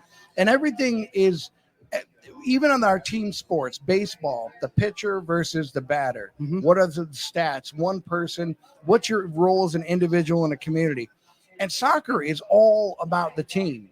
And sometimes in soccer you have to go backwards to go forward. And so that's what every one of these men and women have done in uniform. There are times that what do? I purify water. Well, that's not the guy who shoots a machine gun or is in a tank. No, I need water purification. Mhm. Roger that. I need the guy driving the truck. Mhm. What Russia's showing you in Ukraine right now, you need fuelers, don't you? Yes. You need people to make sure that everyone has to Absolutely. be the best at their job. And this sport is all about everyone on the field together. You're one of 11. You could be one in a million, but out there you're one of 11. And that's that teamwork and camaraderie, and seeing that, it's a beautiful thing. It really is. It's like it was said at Chosen, you know, we're attacking in a different direction. You know, we don't necessarily Retro. we don't necessarily have to go all in one direction. This is the beautiful thing about soccer. We can be effective, and we can affect the outcome in many different ways. It's not just one direction, one way. There are lots of different ways to win that war, and I think there's a lot of different ways we can win the war for, you know, for lack of a better term, the hearts and minds of the service members who are getting out, to make sure that they're not getting stuck in that mud of I can't do this. I can't go forward. I'm alone. I don't have that community around me. I don't have the platoon organization around me anymore. I don't have anyone. I can't call close air support. I can't call for a quick reaction force. Instead, you know, it's just me fighting in this hole. And what I think is so important, and what we're seeing here today, and what we're seeing from people like Doc Worley, and especially yourself, sir, is that there is a community. There is a massive quick reaction force waiting to come to your aid, but you have to have the fortitude, the strength to make that call and say, okay, it's time for me to get that help, and to recognize that moment. I need that help, because whether you are a fueler, whether you are water purification, it doesn't matter, because we need you to get this thing done. And in this world, your family, your friends, your unit need you to get things done. So that fight doesn't change. I think that's very important. That fight does not change. It doesn't diminish simply because the theater changes. Yeah. And so I think that if you ever have an opportunity to meet a Congressional Medal of Honor winner, it's up there with one of the greatest experiences you're ever going to have. I have to thank you so much for your service and what you've done, and how, you know, the circumstances in which you received your award. It's, you know, from a brother in arms, there's no words that can really convey the gratitude I have for what you brought to the table, because we hear so often, you know, how do I contribute to a fight? How did I do this? Brother, we know how you contributed, and you know, it's important. But, you know, just to echo what you said, though, you know, this award, we're conditioned, Marine Corps, Army, Air Force, you name it, we're conditioned to all be about the team. Yep. And when they single one guy out, it is such an awkward feeling. Yeah. It's the most awkward. And you know, there's a decision a guy makes the day before that saves your life. No one saw it. No one documented it. It just happened. You know, we march along, we fight along. This is such an award that has so many different requirements that need to be, you know, documented, that you get pulled out of the group. And so it's a weird moment to be part of a team and a platoon and a squad fighting, and then all of a sudden you're given it. And the thing that really touched my heart was the way my platoon in the 1st Infantry Division and 2-2 Infantry embraced this award as like our thing. Yep. It just showed the selflessness of those guys, and those guys are the reason why I'm alive. You know, a lot of groups and franchises and businesses, they really play lip service with veterans. Memorial Day coming up. This is an organization that is putting their money where their mouth is. Absolutely. And that's why I wanted to go out of my way to be a part of this, because, you know, you hear a lot of, you know, everyone talks about vets and we're going to do what we can. Right. These guys are out there doing it. This is what it's all about. This takes effort and money and time and commitment. And look at these faces out there. You know, this is a beautiful thing to see, and I give them a lot of credit for doing it. When you were transitioning from active duty to civilian life, how hard a transition was it for you to know that you still had your sixes with you, even if they might still be in active duty or if it was family? How difficult a transition was it for you to know that your six was still there? You know, it's weird when, as a civilian, we like before we trust, right? You meet a girl, you meet a boy, you go on a date, you like them, and then are they worthy of my time? You know, are these people worthy of my friendship? Are they worthy of my money? And the military, I trusted before I liked. There were guys I knew by showing up and wearing that uniform, you were on my team. You breathe through your mouth, you snore, your feet smell, you know, you chew with your mouth open. I don't like you, right? But I trust you. And so we come onto that fidelity and we go into civilian world. We assume everyone around us is worthy of our trust, and they're not. And that breaks a lot of people. It breaks a lot of people because you're thinking, wait a minute, I need you, you need me. This is the relate. No, it's not. And so acknowledging that it's an unnatural thing to go to war. The biggest casualty of the war on terror is divorce, right? Yeah. You know, Grandpa is the greatest generation, and he was 3 years away from his. These are 7 and 8 years away from family and children. And so you have different dynamics. Children understand why dad's gone. You know, you look at guys who get wounded and the amputees, and, you know, children don't know how to process that. Dad's here, but the leg is gone. Is it the same way to treat him? Can I play with him? Is he half robot? What's the deal? You know, kids have a very difficult time understanding that transition too. And the veteran is like, all I was doing was my duty. Right. And everything was supposed to work out. And putting all those pieces together, what this does is it normalizes service. And it says, hey, you've been looking in the wrong places for support. There are still people that are loyal to you, that love you, that care about you. When you're 20 years old, you don't say I love you to another guy. No, you don't. You don't hug another man. When you get to middle age, you do. You start realizing that you do love people. You know it. Right. Yeah. And American warriors, we don't fight because we hate Al-Qaeda. We hate Russia.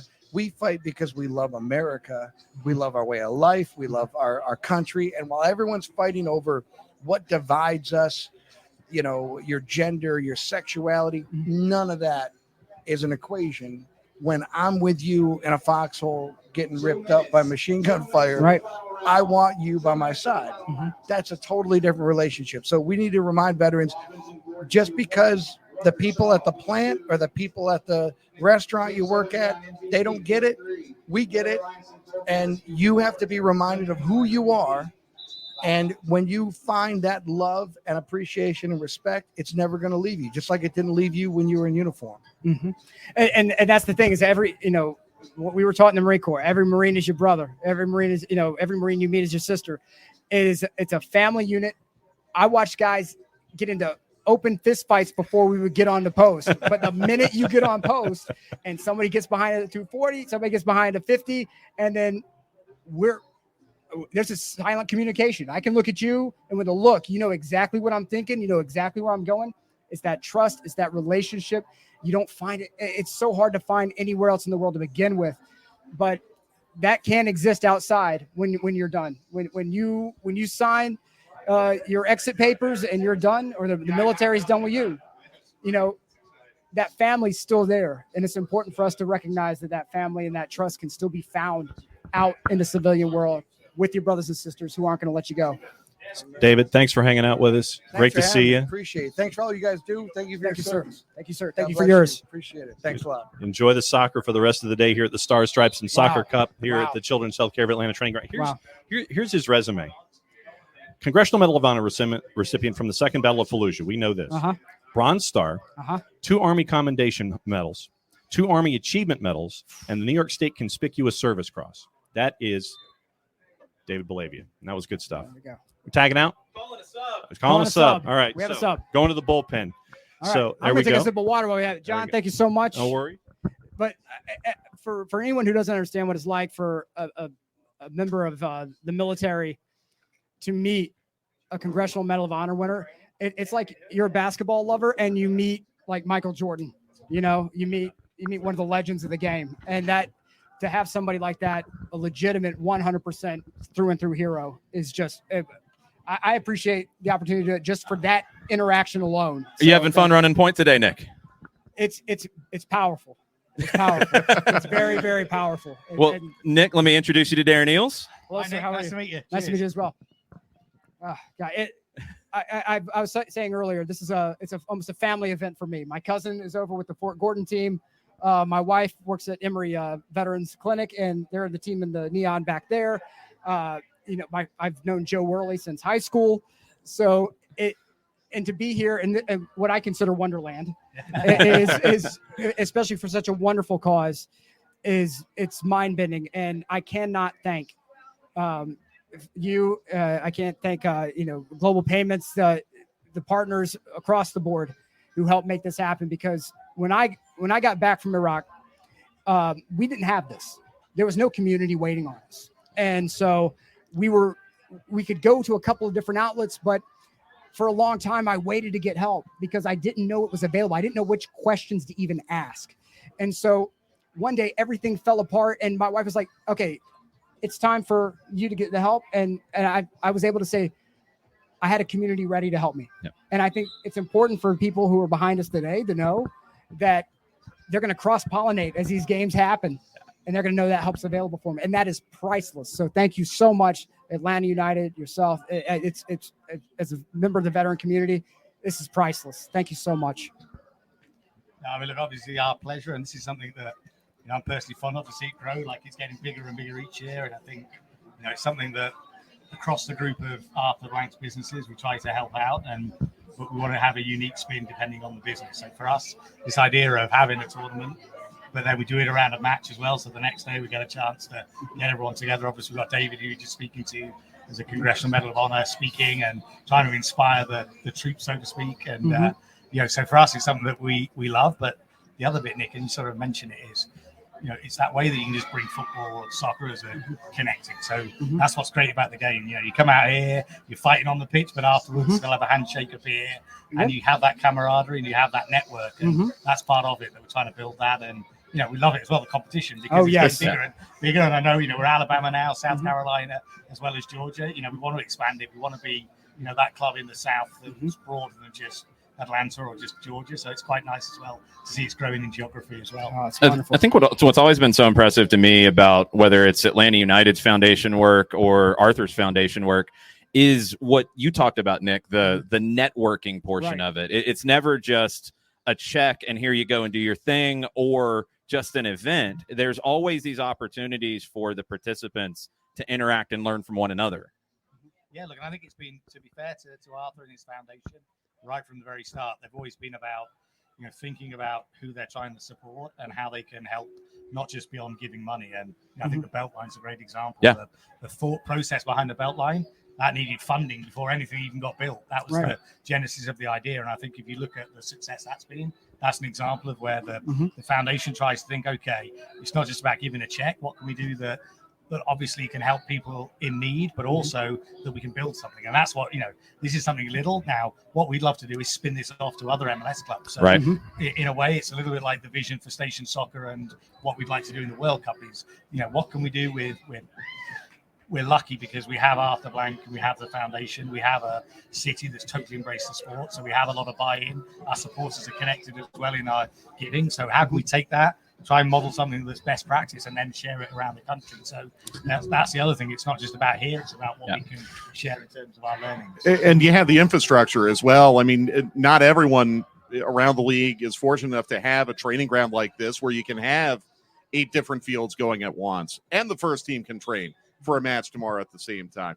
You have a community relations team that I know has worked incredibly hard to put this together today. So it's good that Atlanta United has this infrastructure available to be able to do a thing like this, isn't it? Yeah, it is. And look, I think when we go back to when we built the training ground, again, I'm proud because when we were putting that together, we were obviously thinking first thing we want to have facilities that were top class to recruit. Obviously, really important to us as well, though, was the academy, because this was a new concept. I say new concept. In American sports, you don't have something where you're trying to recruit under 10-year-olds and hope they're going to get into your first team. So we had a vision about what we wanted from the training ground in terms of the academy, but also we're thinking community events. So it was exactly this. I don't know if you guys remember, but we used to do the Champions League charity tournament. Yeah. Oh, yeah. That was the first real event that we had, at the training ground before even the first team got here. So it was always with that view to how can we have it as a flexible space. And so that's why, I love this. Thank you guys are here. It's a chance for us to show it off as well. And and show it to other people that perhaps wouldn't get a chance to see it. Yeah, and that's when I was talking with my cousin. He was texting me as soon as he found out that he was going to be a part of the Fort Gordon team. He's like, "All right, we're going to win. We're going to do this." And the Leafies were all very competitive people. Thanksgiving was we had a house of like maybe 50 full, and so everything was a competition. So he's like, "Are you playing because I want to play against you? I'm like, no, I'm just media, man. I'm just media." But he was so excited. It was like 10-year-old Tyler again. He was so excited to be up here and to be in this facility and to be in this place and with these people. It was such an amazing thing for him, and the excitement just shot through the phone. And I guarantee you everybody else felt the same way when it was like, I get to play where? Okay. Oh, wow. Okay. This is fantastic. And walking out there, talking to him before the tournament kicked off. Yeah. He pulls me aside. He's like, the grass is amazing. It's like the greatest grass I've ever played on in my entire life. No excuses. No excuses. So, and you know, when we talk about spinning this off, hopefully to maybe other MLS clubs, if you've had conversations with them, has it been one of those things where, yeah, this is something we really want to do. This is something we're open to. Is there a mindset of growth for events like this around the league and elsewhere? Yeah, absolutely, Nick. And I think the great thing with MLS is it's a very collegiate atmosphere. So we're always trying to use the fact that we're trying to grow the game of soccer in this country to share best practices. So, I mean, an example would be we have CBOs, the chief business officers, have a monthly report. I'm talking about group sales because we've had real success at Atlanta United in terms of the attendance that we get, but the amount of group sales that we sell. So we're actually sharing some of our techniques, open book, because the reality is it's good for everybody. We want Dallas to be selling out, Chicago to be selling out. And it's the same on the community side of things. So, you know, our community group will share regularly with their peers. And also we get great ideas back. You know, it's not a one-way street by any means. And, so that's what we're always trying to do. But look, I love it. I love your energy, Nick. Like, and the thing about community, I'm going to just share for me. Like, so coming in here today, you know, excited about this tournament. But the other bit I'm excited about is I'm down there. I've got my twins, 7-year-olds. They're being ball boys, and then you've got Greg Garza here, Marc Bloom, and I'm saying to James, that was Greg Garza that played left back in when we won the cup, and Marc Bloom played in our first year that we had it here. But that's the other thing. We're now sort of 6 years into our sixth season. And that for me is the cool part. You know, we've got obviously Mike and Jason are here, but that feeling of family is only going to get stronger. And that's the bit that, you know, it's really difficult when you're starting up from scratch, but I think we're already seeing the seeds of that culture of what we want to be as a club. And so, you know, thank Greg and Marc for being here because that's just awesome. See, you've been doing this a while because that's a segue, and that was an excellent segue. I'll leave you with this, though. How important is it to get the alumni involved? Former players who are still in the Atlanta area. We're seeing more of that going forward. How important is it to the club? Yeah, it's really important. And when we started, it's always difficult because, you know, we were only young and people are sort of going on and still wanting to continue their career. I think now what we're seeing is whether it's Jeff doing the commentary, you know, he's someone that's keeping that connection through the TV work. Obviously, we've got Greg Garza, who's done a lot of work with us. Marc Bloom comes to some games. So we're starting to build that network now. Yeah. I think it's probably something we're going to be a bit more intentional about going forwards. And look, again, I'm sure at some stage we're going to have our equivalent of the Falcons Ring of Honor. And that's something we'll be thinking about because, you know, I didn't want to do it too soon because I think it's a bit fake to do it. But I think we're starting to get to that level where we'll have enough history that we can start to think and you know, almost formally celebrate those former players. But really important to us, it's not only the players, but it's our academy as well. So, you know, one of our big mantras is, I'm really excited, we've got 54 now since we started the academy that have played scholarships to first division. That's amazing. But, you know, some of them are going to go on to have a career in the game playing, but some of them, you know, we want them to feel that connection with Atlanta United because they might be our next sports scientists, or, you know, physiotherapists, or, you know, other areas of the club. Perhaps they'll go into the ticket office. So that's the bit that I'm excited about. That as we have more of that history, we've got a chance to build those roots, and you know, it's only going to get better as we strengthen that. Well, two things really quick. One is a bit of a very short story time. My dad was with the reserve side on the Atlanta Chiefs. And so because he came from Savannah, Georgia, he used to do all the clinics in South Georgia, those sand gnat filled fields in the middle of the heat. He has watched this game grow in this state for a very long time. And the first season of Bobby Dodd, I want to say it was the second home game I took him. And when he walked in and he saw that place jammed out and the soccer lines, no football lines, crowd going nuts. He's going to kill me for saying this. I saw a little bit of waterworks there, and along with this is two of the greatest days around soccer of my life that I can think of. I want to thank you so much for putting this event on. Again, this is Wonderland for me. So this means a lot to the veteran community. Everyone is going to walk out of here. They're going to be wealthier in knowledge. They're going to feel great about some of the friendships and relationships that they've made. And we learn through communal learning in the military. That gets taken away when we get out. There's an opportunity for community learning here that's going to be very beneficial. So you guys are doing fantastic work with that. Thank you. Thanks. Appreciate it. All right, Darren, let's tag out and get some alumni up here. Sounds good. Thank you. Do you need a break, Nick? I'm good if you. You're good? I'm good. All right, then I'm going to let Greg and Marc come up, and you and Mike are going to talk to Greg and Marc. All right.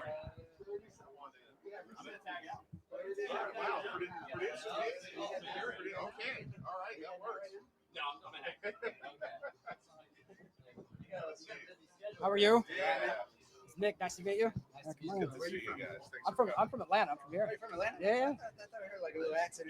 Oh, my dad moved to New Jersey, so that might be it. That might be it. You Yeah, got the Jersey a accent. little bit, and because the minute you get up into New Jersey and they hear any Southern twang, they're like, Yeah, no. for sure. So, Or you're trying to pay for the toll and you're getting honked at oh yes, within a half second. oh my Yeah. God, if it's not ready in your hand Yes. and out the window Yes. already, no, not working.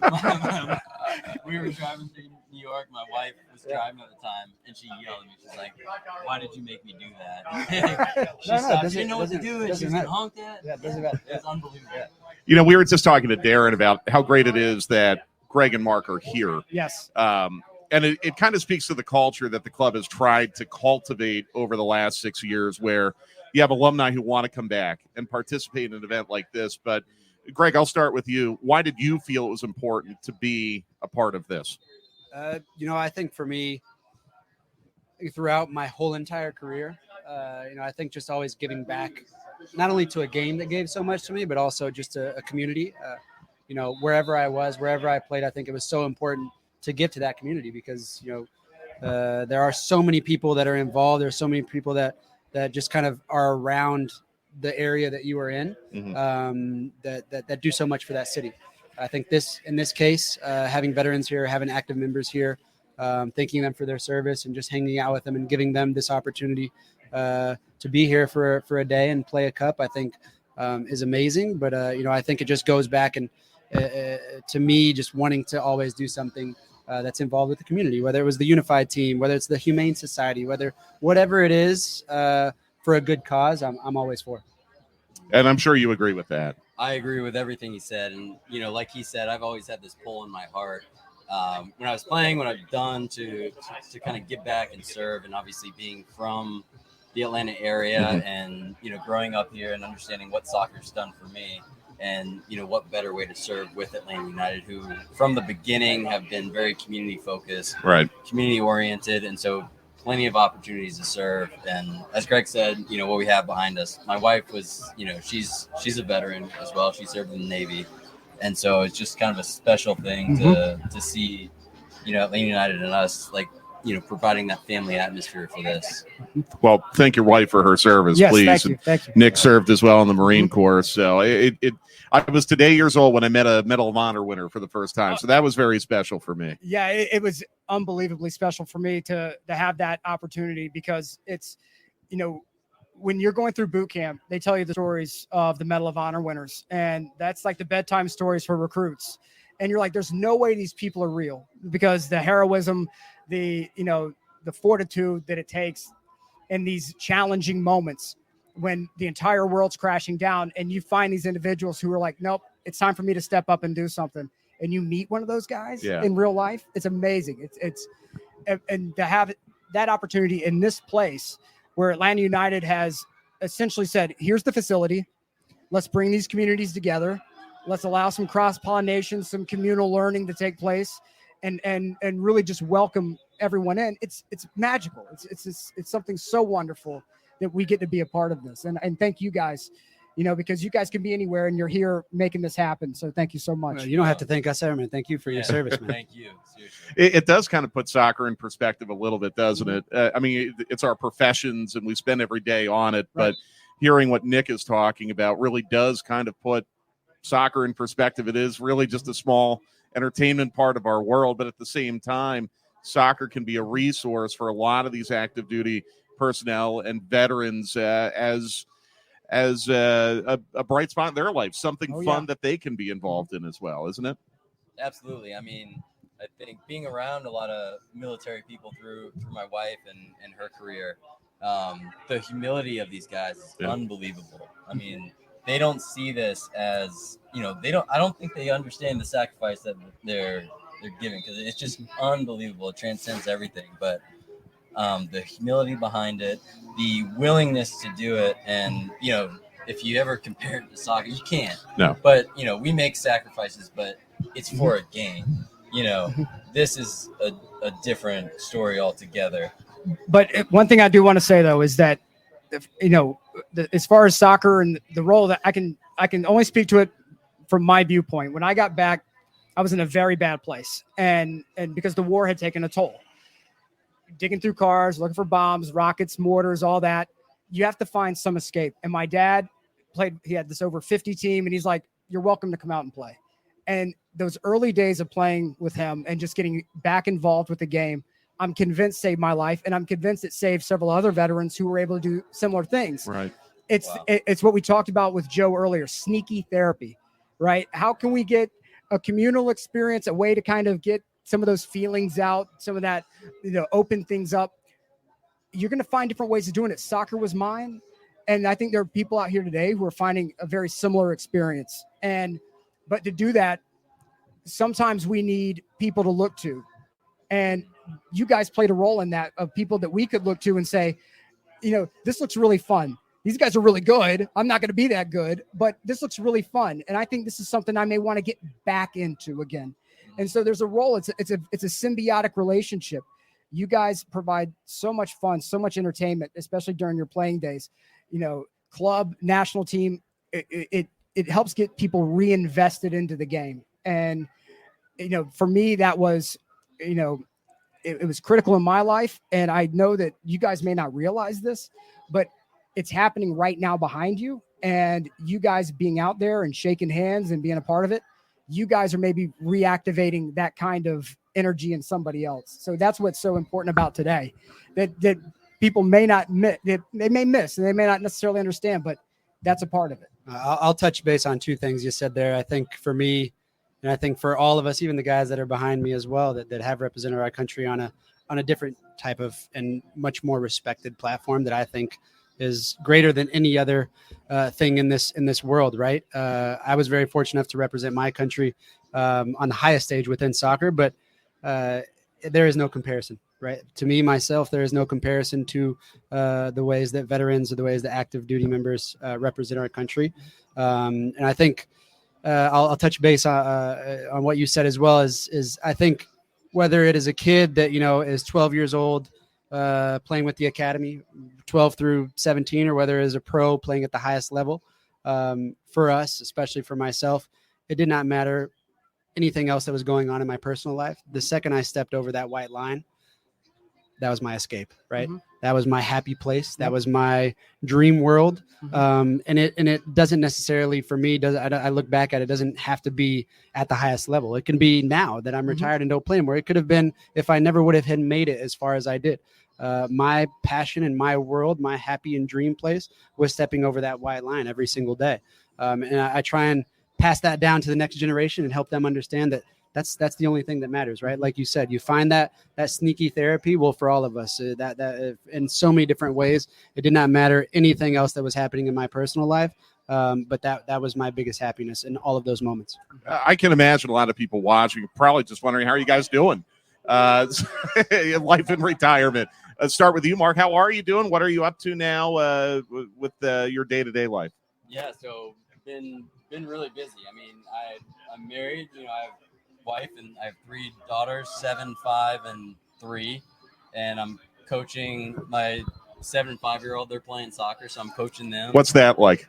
Oh, it's incredible. It's funny because I tell people a lot. It's like I love soccer. I Right. love playing soccer. As Greg spoke to, it's like a therapy for me. But there was no greater joy for me than seeing my daughters play and the smile on their face and watching them play. That's been the greatest joy for me. So that's kept me really busy. I started a business, so I'm a financial advisor now. So doing something completely different, something that I was, interested in, and I always wanted to do something for myself and on my own. So been busy with that, and just life in general, staying in the Buckhead area. So staying around the community. We need to talk when we're off the air. I need some help. We all need to help now. I think there's some symmetry here, though. And actually, we'll jump back in because you guys, you train for so long and to hone your craft in soccer, right? You train endless hours. Even whether it's on the clock, off the clock, you're still training. And when you get out, you're a financial advisor now, right? There are a lot of people who are in service that, I was a Stinger missile operator. I drove a tank. What do you mean I need to get it? What's the next step? What's that next thing? I think the stories that you guys can tell about that it's critical because it helps veterans go, okay, there is a transition from this thing that I used to do 24/7, 365 now, to get back into the civilian world. I think it's fantastic to hear those stories. That was a conversation that I was actually having down there with some of the veterans as well as, you dedicate so many years of your life. I mean, I left home at the age of 12 and dedicated 17, 18 years doing just one thing and one thing only, right? And when you decide to call it quits or hang up the boots, it's a life and death situation, right? It's like you do not live anymore, and now you experience death a little bit, right? As harsh as that may sound, but it's like finding that next passion in whatever it may be. I think it took me a few months to try and understand what that next passion was. But I think, Michael Parkhurst, the ex-captain here in Atlanta United, and myself, we had an idea of wanting to provide mentorship, whether it was for aspiring pros, whether it was for these academy boys that are already here at Atlanta United, that have the opportunity to do something special within their lives, use athletics to the biggest platform as they can, and just so many other kids as well. And we actually started a business called Beyond Goals Mentoring that mentors young aspiring pros, not only on the field, but more so off the field of the mental aspect and how important it is to continue to develop not only as a soccer player, but also as a person. Right. I think that is probably the most consistent thing that I can say about my many years of playing is that how professional I was as a player on and off the field and how I always did things in the right ways. Right. And I think that's now been given the opportunity to now share these experiences or share these moments with younger kids that are maybe following in the same path or just using athletics for a college education or whatever it may be, right, in life, helping them understand the value of the mental aspect of what soccer can bring and the opportunities that can give them for the future. There's something about, that taking an opportunity and creating your own space, right? Whether it's you're creating your own business and financial advising, you're creating mentorship business.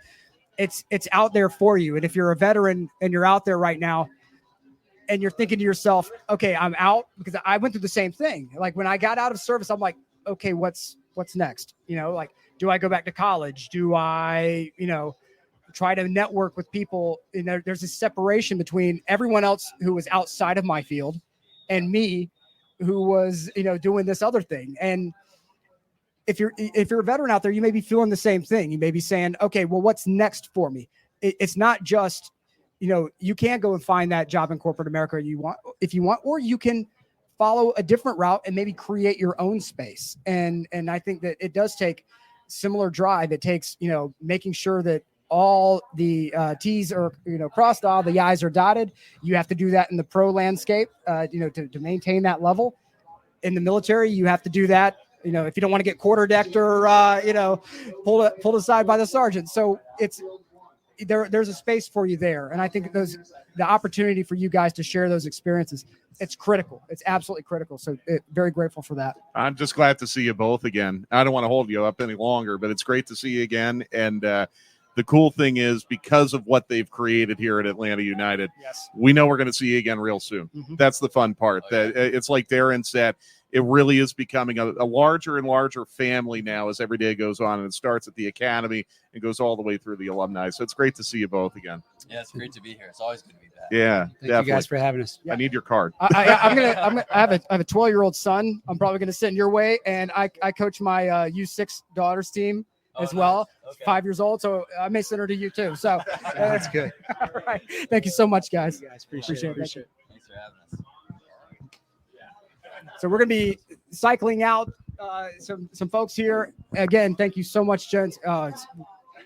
It's the key thing with these conversations is to make sure that you guys out there who are veterans, you guys and ladies who serve, know there's an opportunity for you, not only in corporate America, but for you to find your own space, right? It's critical. It's critical to hear these stories, and not to mention it's so great that they donate their time like that. I got that. There you go. Whichever one. Yeah, we're good. Marc Renelus from Fort Benning joining us. Sure. There we go. How are you? I'm doing good. How about yourself, sir? Doing well, sir. Good, good. How'd it go on the field for you first? Well, at first it was hot, and after that, when I get used to it, I'm not from the island, so I get used to the heat, and it was pretty good. Mm-hmm. It was pretty nice. Yeah. All right. So the thing we have Army, we have Marines up here. Yes, sir. You know, there's normally a little bit of brotherly, angst that can place here. But why don't you talk to us a little bit about what's happening now with you guys, and how the experience has been, not just from your gameplay, but with all these VSOs out here, veteran service organizations, and maybe other branches and other units. Right.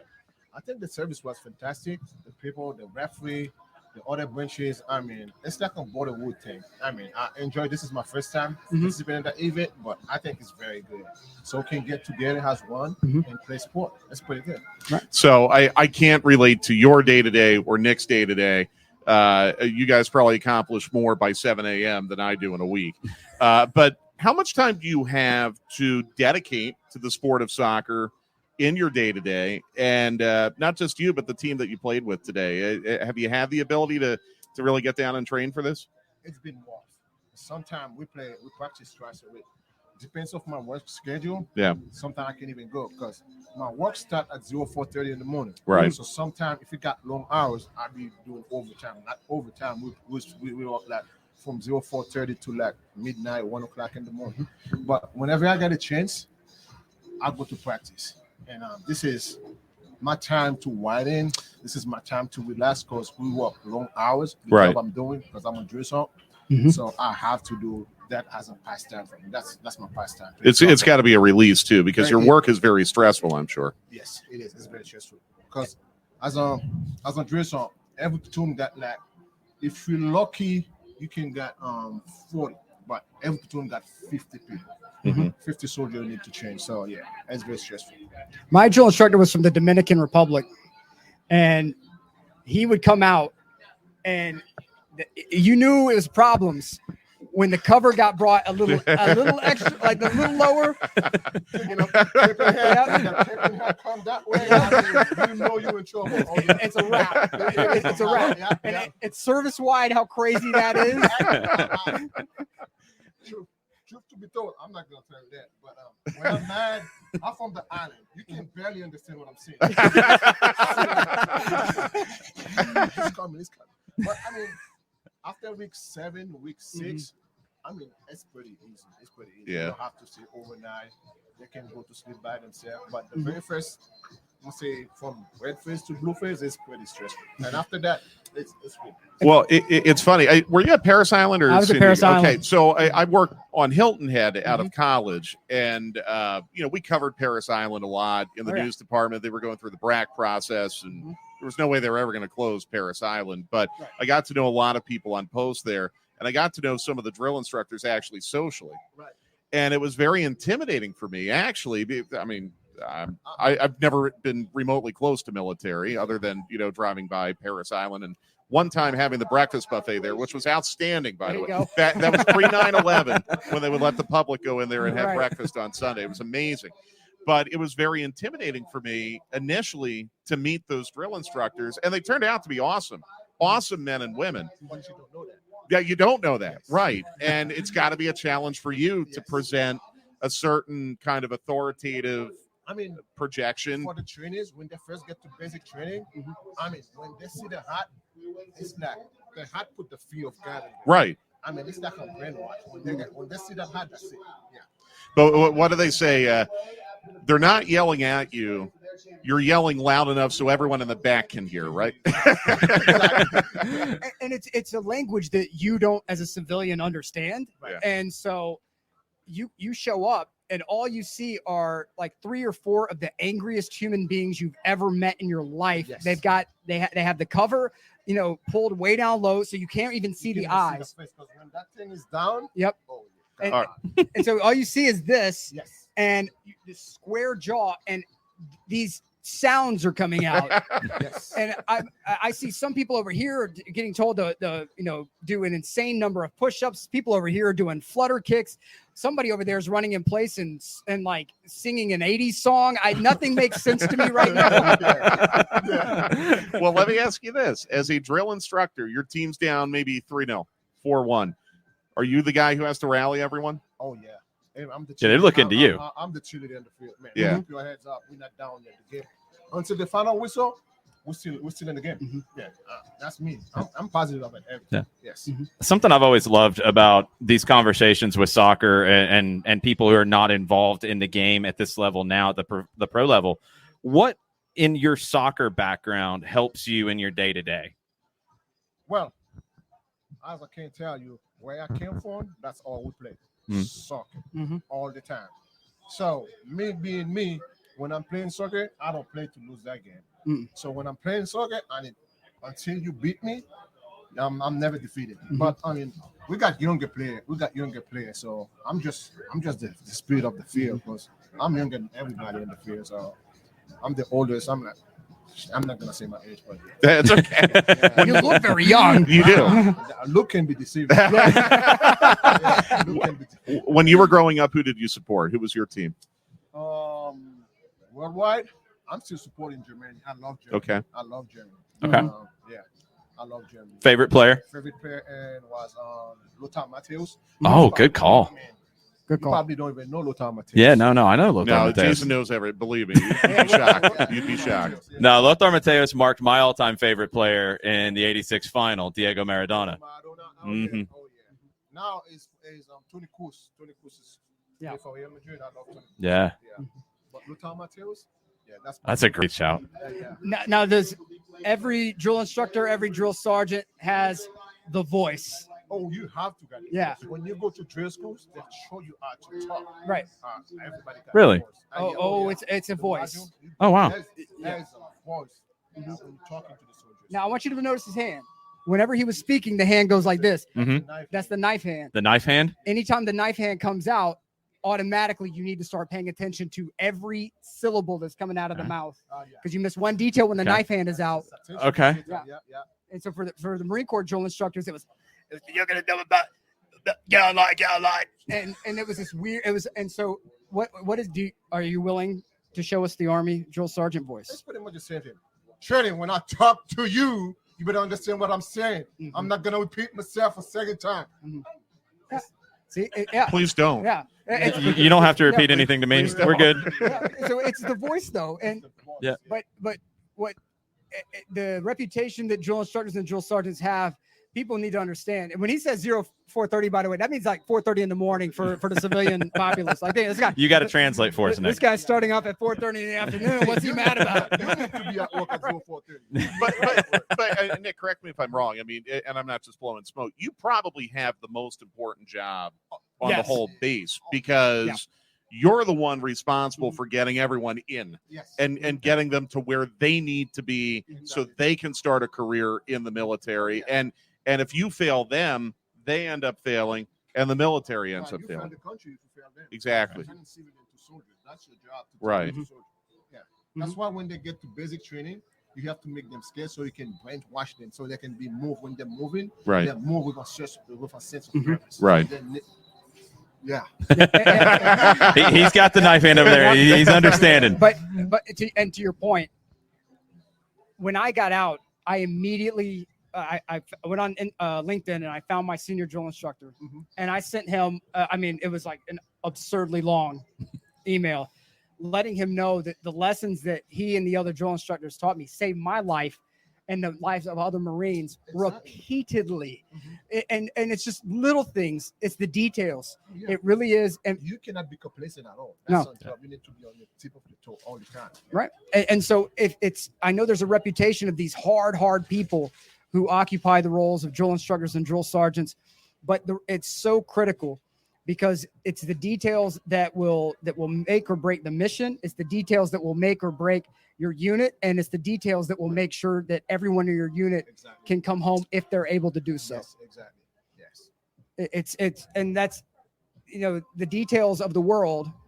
It's also going to be the thing that helps you transition from military life to civilian life, because your resume may not match up perfectly to what the LinkedIn job, you know, rec lists. However, you're on your details. Yes. When you sit down across from somebody, you can say, this is how I operate in my day-to-day life, and I can work my way into whatever role you're going to be. Yes. Whatever you're going to be doing. If you any person who comes to you with your squad bay, whether or not they're a water purification, whether they're infantry, it doesn't matter.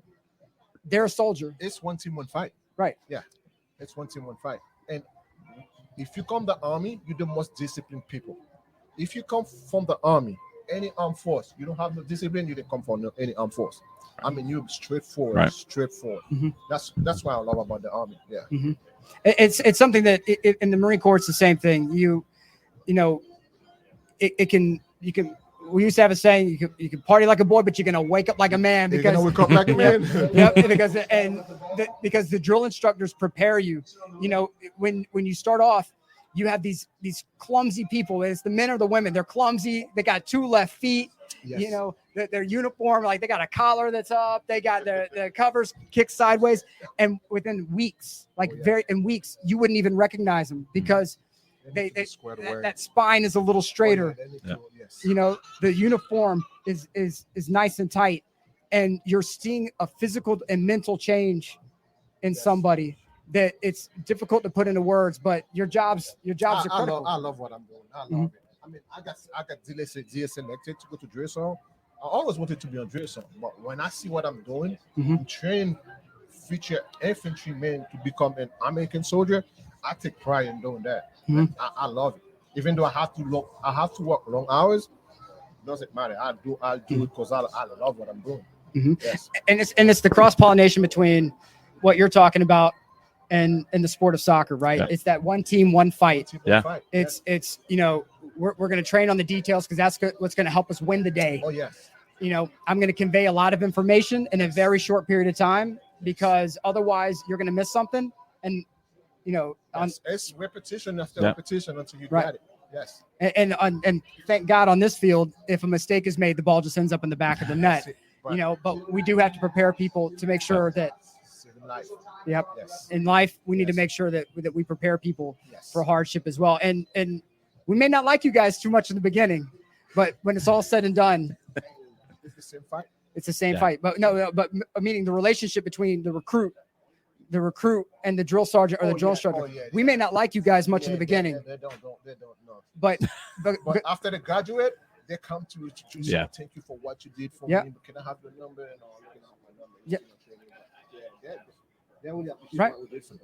But one thing I do want to convey, because we have some veterans that are watching out there. Occasionally, part of the drill sergeant's job is to get your recruits or your people to do things they don't necessarily want to do. Yes. It's time for that, because there may be some of you all out there who don't want to make that call to get help. Yes. That you think you're going to do it on your own. No, you can't. How often do you let a recruit do anything on their own in boot? No. They need to be supervised. Right. So, and if they go anywhere, they gotta get a battle buddy, right? Buddy, everywhere Everywhere you're going, you have to have a battle buddy. Right. So, and if you get in trouble, you call for backup, right? Oh yeah. Okay. It's the same thing. If you're going out by yourself, that's why we're trying to instill in the soldier. So let's see, we'll go to war, right? We'll go overseas. If you got that habit to go everywhere by yourself, you're just gonna get up, stand up, and do it without thinking about it. And this is where you're gonna get in trouble. Right. But if you get that habit everywhere you go, you need to get a battle body. So it's already instilled in your mind. So everywhere you go, you need that battle body. This is what's gonna save your life. And it's the thing that's going to save your life when you're out in the civilian world and you hit those hardships. Because just because your battle buddy's not physically next to you, just because that support's not physically next to you like they are in service, brother, sister, the phone's right there. Yes. You know, call for the support, call for backup, call your battle buddy, because we were trained to do it literally from minute one, and we found somebody, who can verify that we were trained to do this from minute one. Yes. So why does it end now? It doesn't. It doesn't end now. Yes. It's one team, one fight. Yes, sir. Can't thank you enough for what you do. Thank you. Can't thank you enough for taking some time for us. That's Yeah. that's my pleasure. Yes, sir. My pleasure. All right. Thank you. All Yes. right. Thank you. Thank you for your service. That's my pleasure. Thank you, sir. All right. I think we have some results from the competition that John can come up and help us close this thing out. Mike, you're coming up and hang out with us too for just a minute. First off, Nick, MVP of the day for sure. Yes. Outstanding job hosting. Full race today, man. Great stuff, man. I'm appreciative of the opportunity because it means so much. You know, I remember, you know, I don't want to bring the lead on it, but I remember my trigger point to recognizing I had a problem with PTSD. I was at home, I was at work from home, and I saw a movie trailer, and it was not even like the craziest movie trailer. Something just triggered, and I lost it uncontrollably. And my wife was like, it's time to get help. And I said, okay, it's time to make the call. And an opportunity that we're seeing here with Atlanta United, right? Put on by the partners, put on by the team, that to have these teams meet and cross-pollinate with these service organizations that can help them in the greatest time of need. This is such an unbelievable gift. And the fact that you guys trusted this knucklehead with a microphone for this long with the people who you trusted it with, there may be some questions afterwards that you guys have to answer for, but I got faith in you, man. I'm grateful. I'll be your producer anytime you need it. Thank you. All right, so we have results. We have results, and we have championship games going on behind us. From the bases, it is Gordon versus Robbins. That's your final. Okay, Gordon versus Robbins for the active service. Yeah, and all right. The top of the bases ladder was Warner Robbins. Was Robbins AFB? They won the supporter shield. Yeah, they won the supporter shield for the bases. And for the VSOs, it is Warrior Alliance going up against Red, White, and Blue, and Warrior Alliance won the VSO supporter shield. All right. So those championships are going on behind us, over there, and I guess over there. Yeah, my cousin's on Team Gordon, so I'm invested interest. Oh yeah. Okay, so we got to get you down so you can check out the final. We're going to talk a little bit more about the Star Stripes and Soccer event tomorrow almost morning. It's such an early kickoff. Tomorrow on our Five Stripes countdown on 92.9 The Game. We're on at 1:00. The team is also probably going to share a lot of the results and everything. And this isn't the only day of the event. Everybody will be at the match tomorrow. There's an event before the game where more of that cross-pollination that you're talking about. And in the military, everything is it's communal learning, right? If the younger soldier, sailor, or Marine has a question, they can have it answered immediately at morning formation. They can have it answered in a ready room or in a training center. And so when we lose that by exiting service,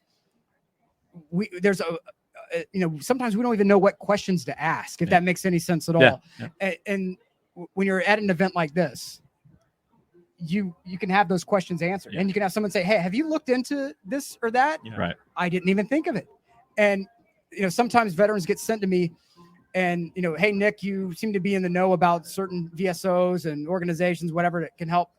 Can you point the way? Yep. And almost every time the veteran says, I didn't even know that something like that could exist. And an event like this, there's a multiplication effect that's happening here, where you're getting so much information for so many people. I mean, lives are going to be greatly affected by this. And it's not me just providing promo because I'm at my version of Wonderland. It's a reality. it's a reality. Yeah. Veterans' lives are going to be improved because of events like this. Yeah, it's just an amazing event that Atlanta United has done for multiple years now. We're so happy to have had an opportunity to be part of it. Thank you, Nick. Thank you, John. Thank you, Mike. Thank you, Mateen, and everybody with Atlanta Absolutely. United. Thank you to all of our guests. We had so many today. Just such an amazing thing that Soccer Down Here was able to be some small part of. Thanks to all of you who watched, and thanks to all of you who listened to this podcast later. And we'll be back tomorrow on the air with a match. Mike, we gotta get ready for this thing. And now I know if I'm going to yell at the referee, the knife hand. That cannot be a yellow card. Mhm. I might be using that. That cannot be a foul. Yes. And Be more consistent. Yeah, especially if you go like this. Like this right Persistent here. infringement. Persistent infringement. 1, 2. Knife hand. Where's VAR? Right. Yeah. Send us out, Nick. Until next time, everybody, thank you so much for tuning in. If you are a veteran and you need help, reach out, get it. There are service organizations ready, willing, and waiting for you to reach out to them. If you're a family member, reach out, step over the boundary. I've given you permission to do it. Until next time, everybody, thank you so much. Thank you to the organization. Thank you, everybody up here at the table and all of our guests. Until then, mucha, mucha, Euro, y'all.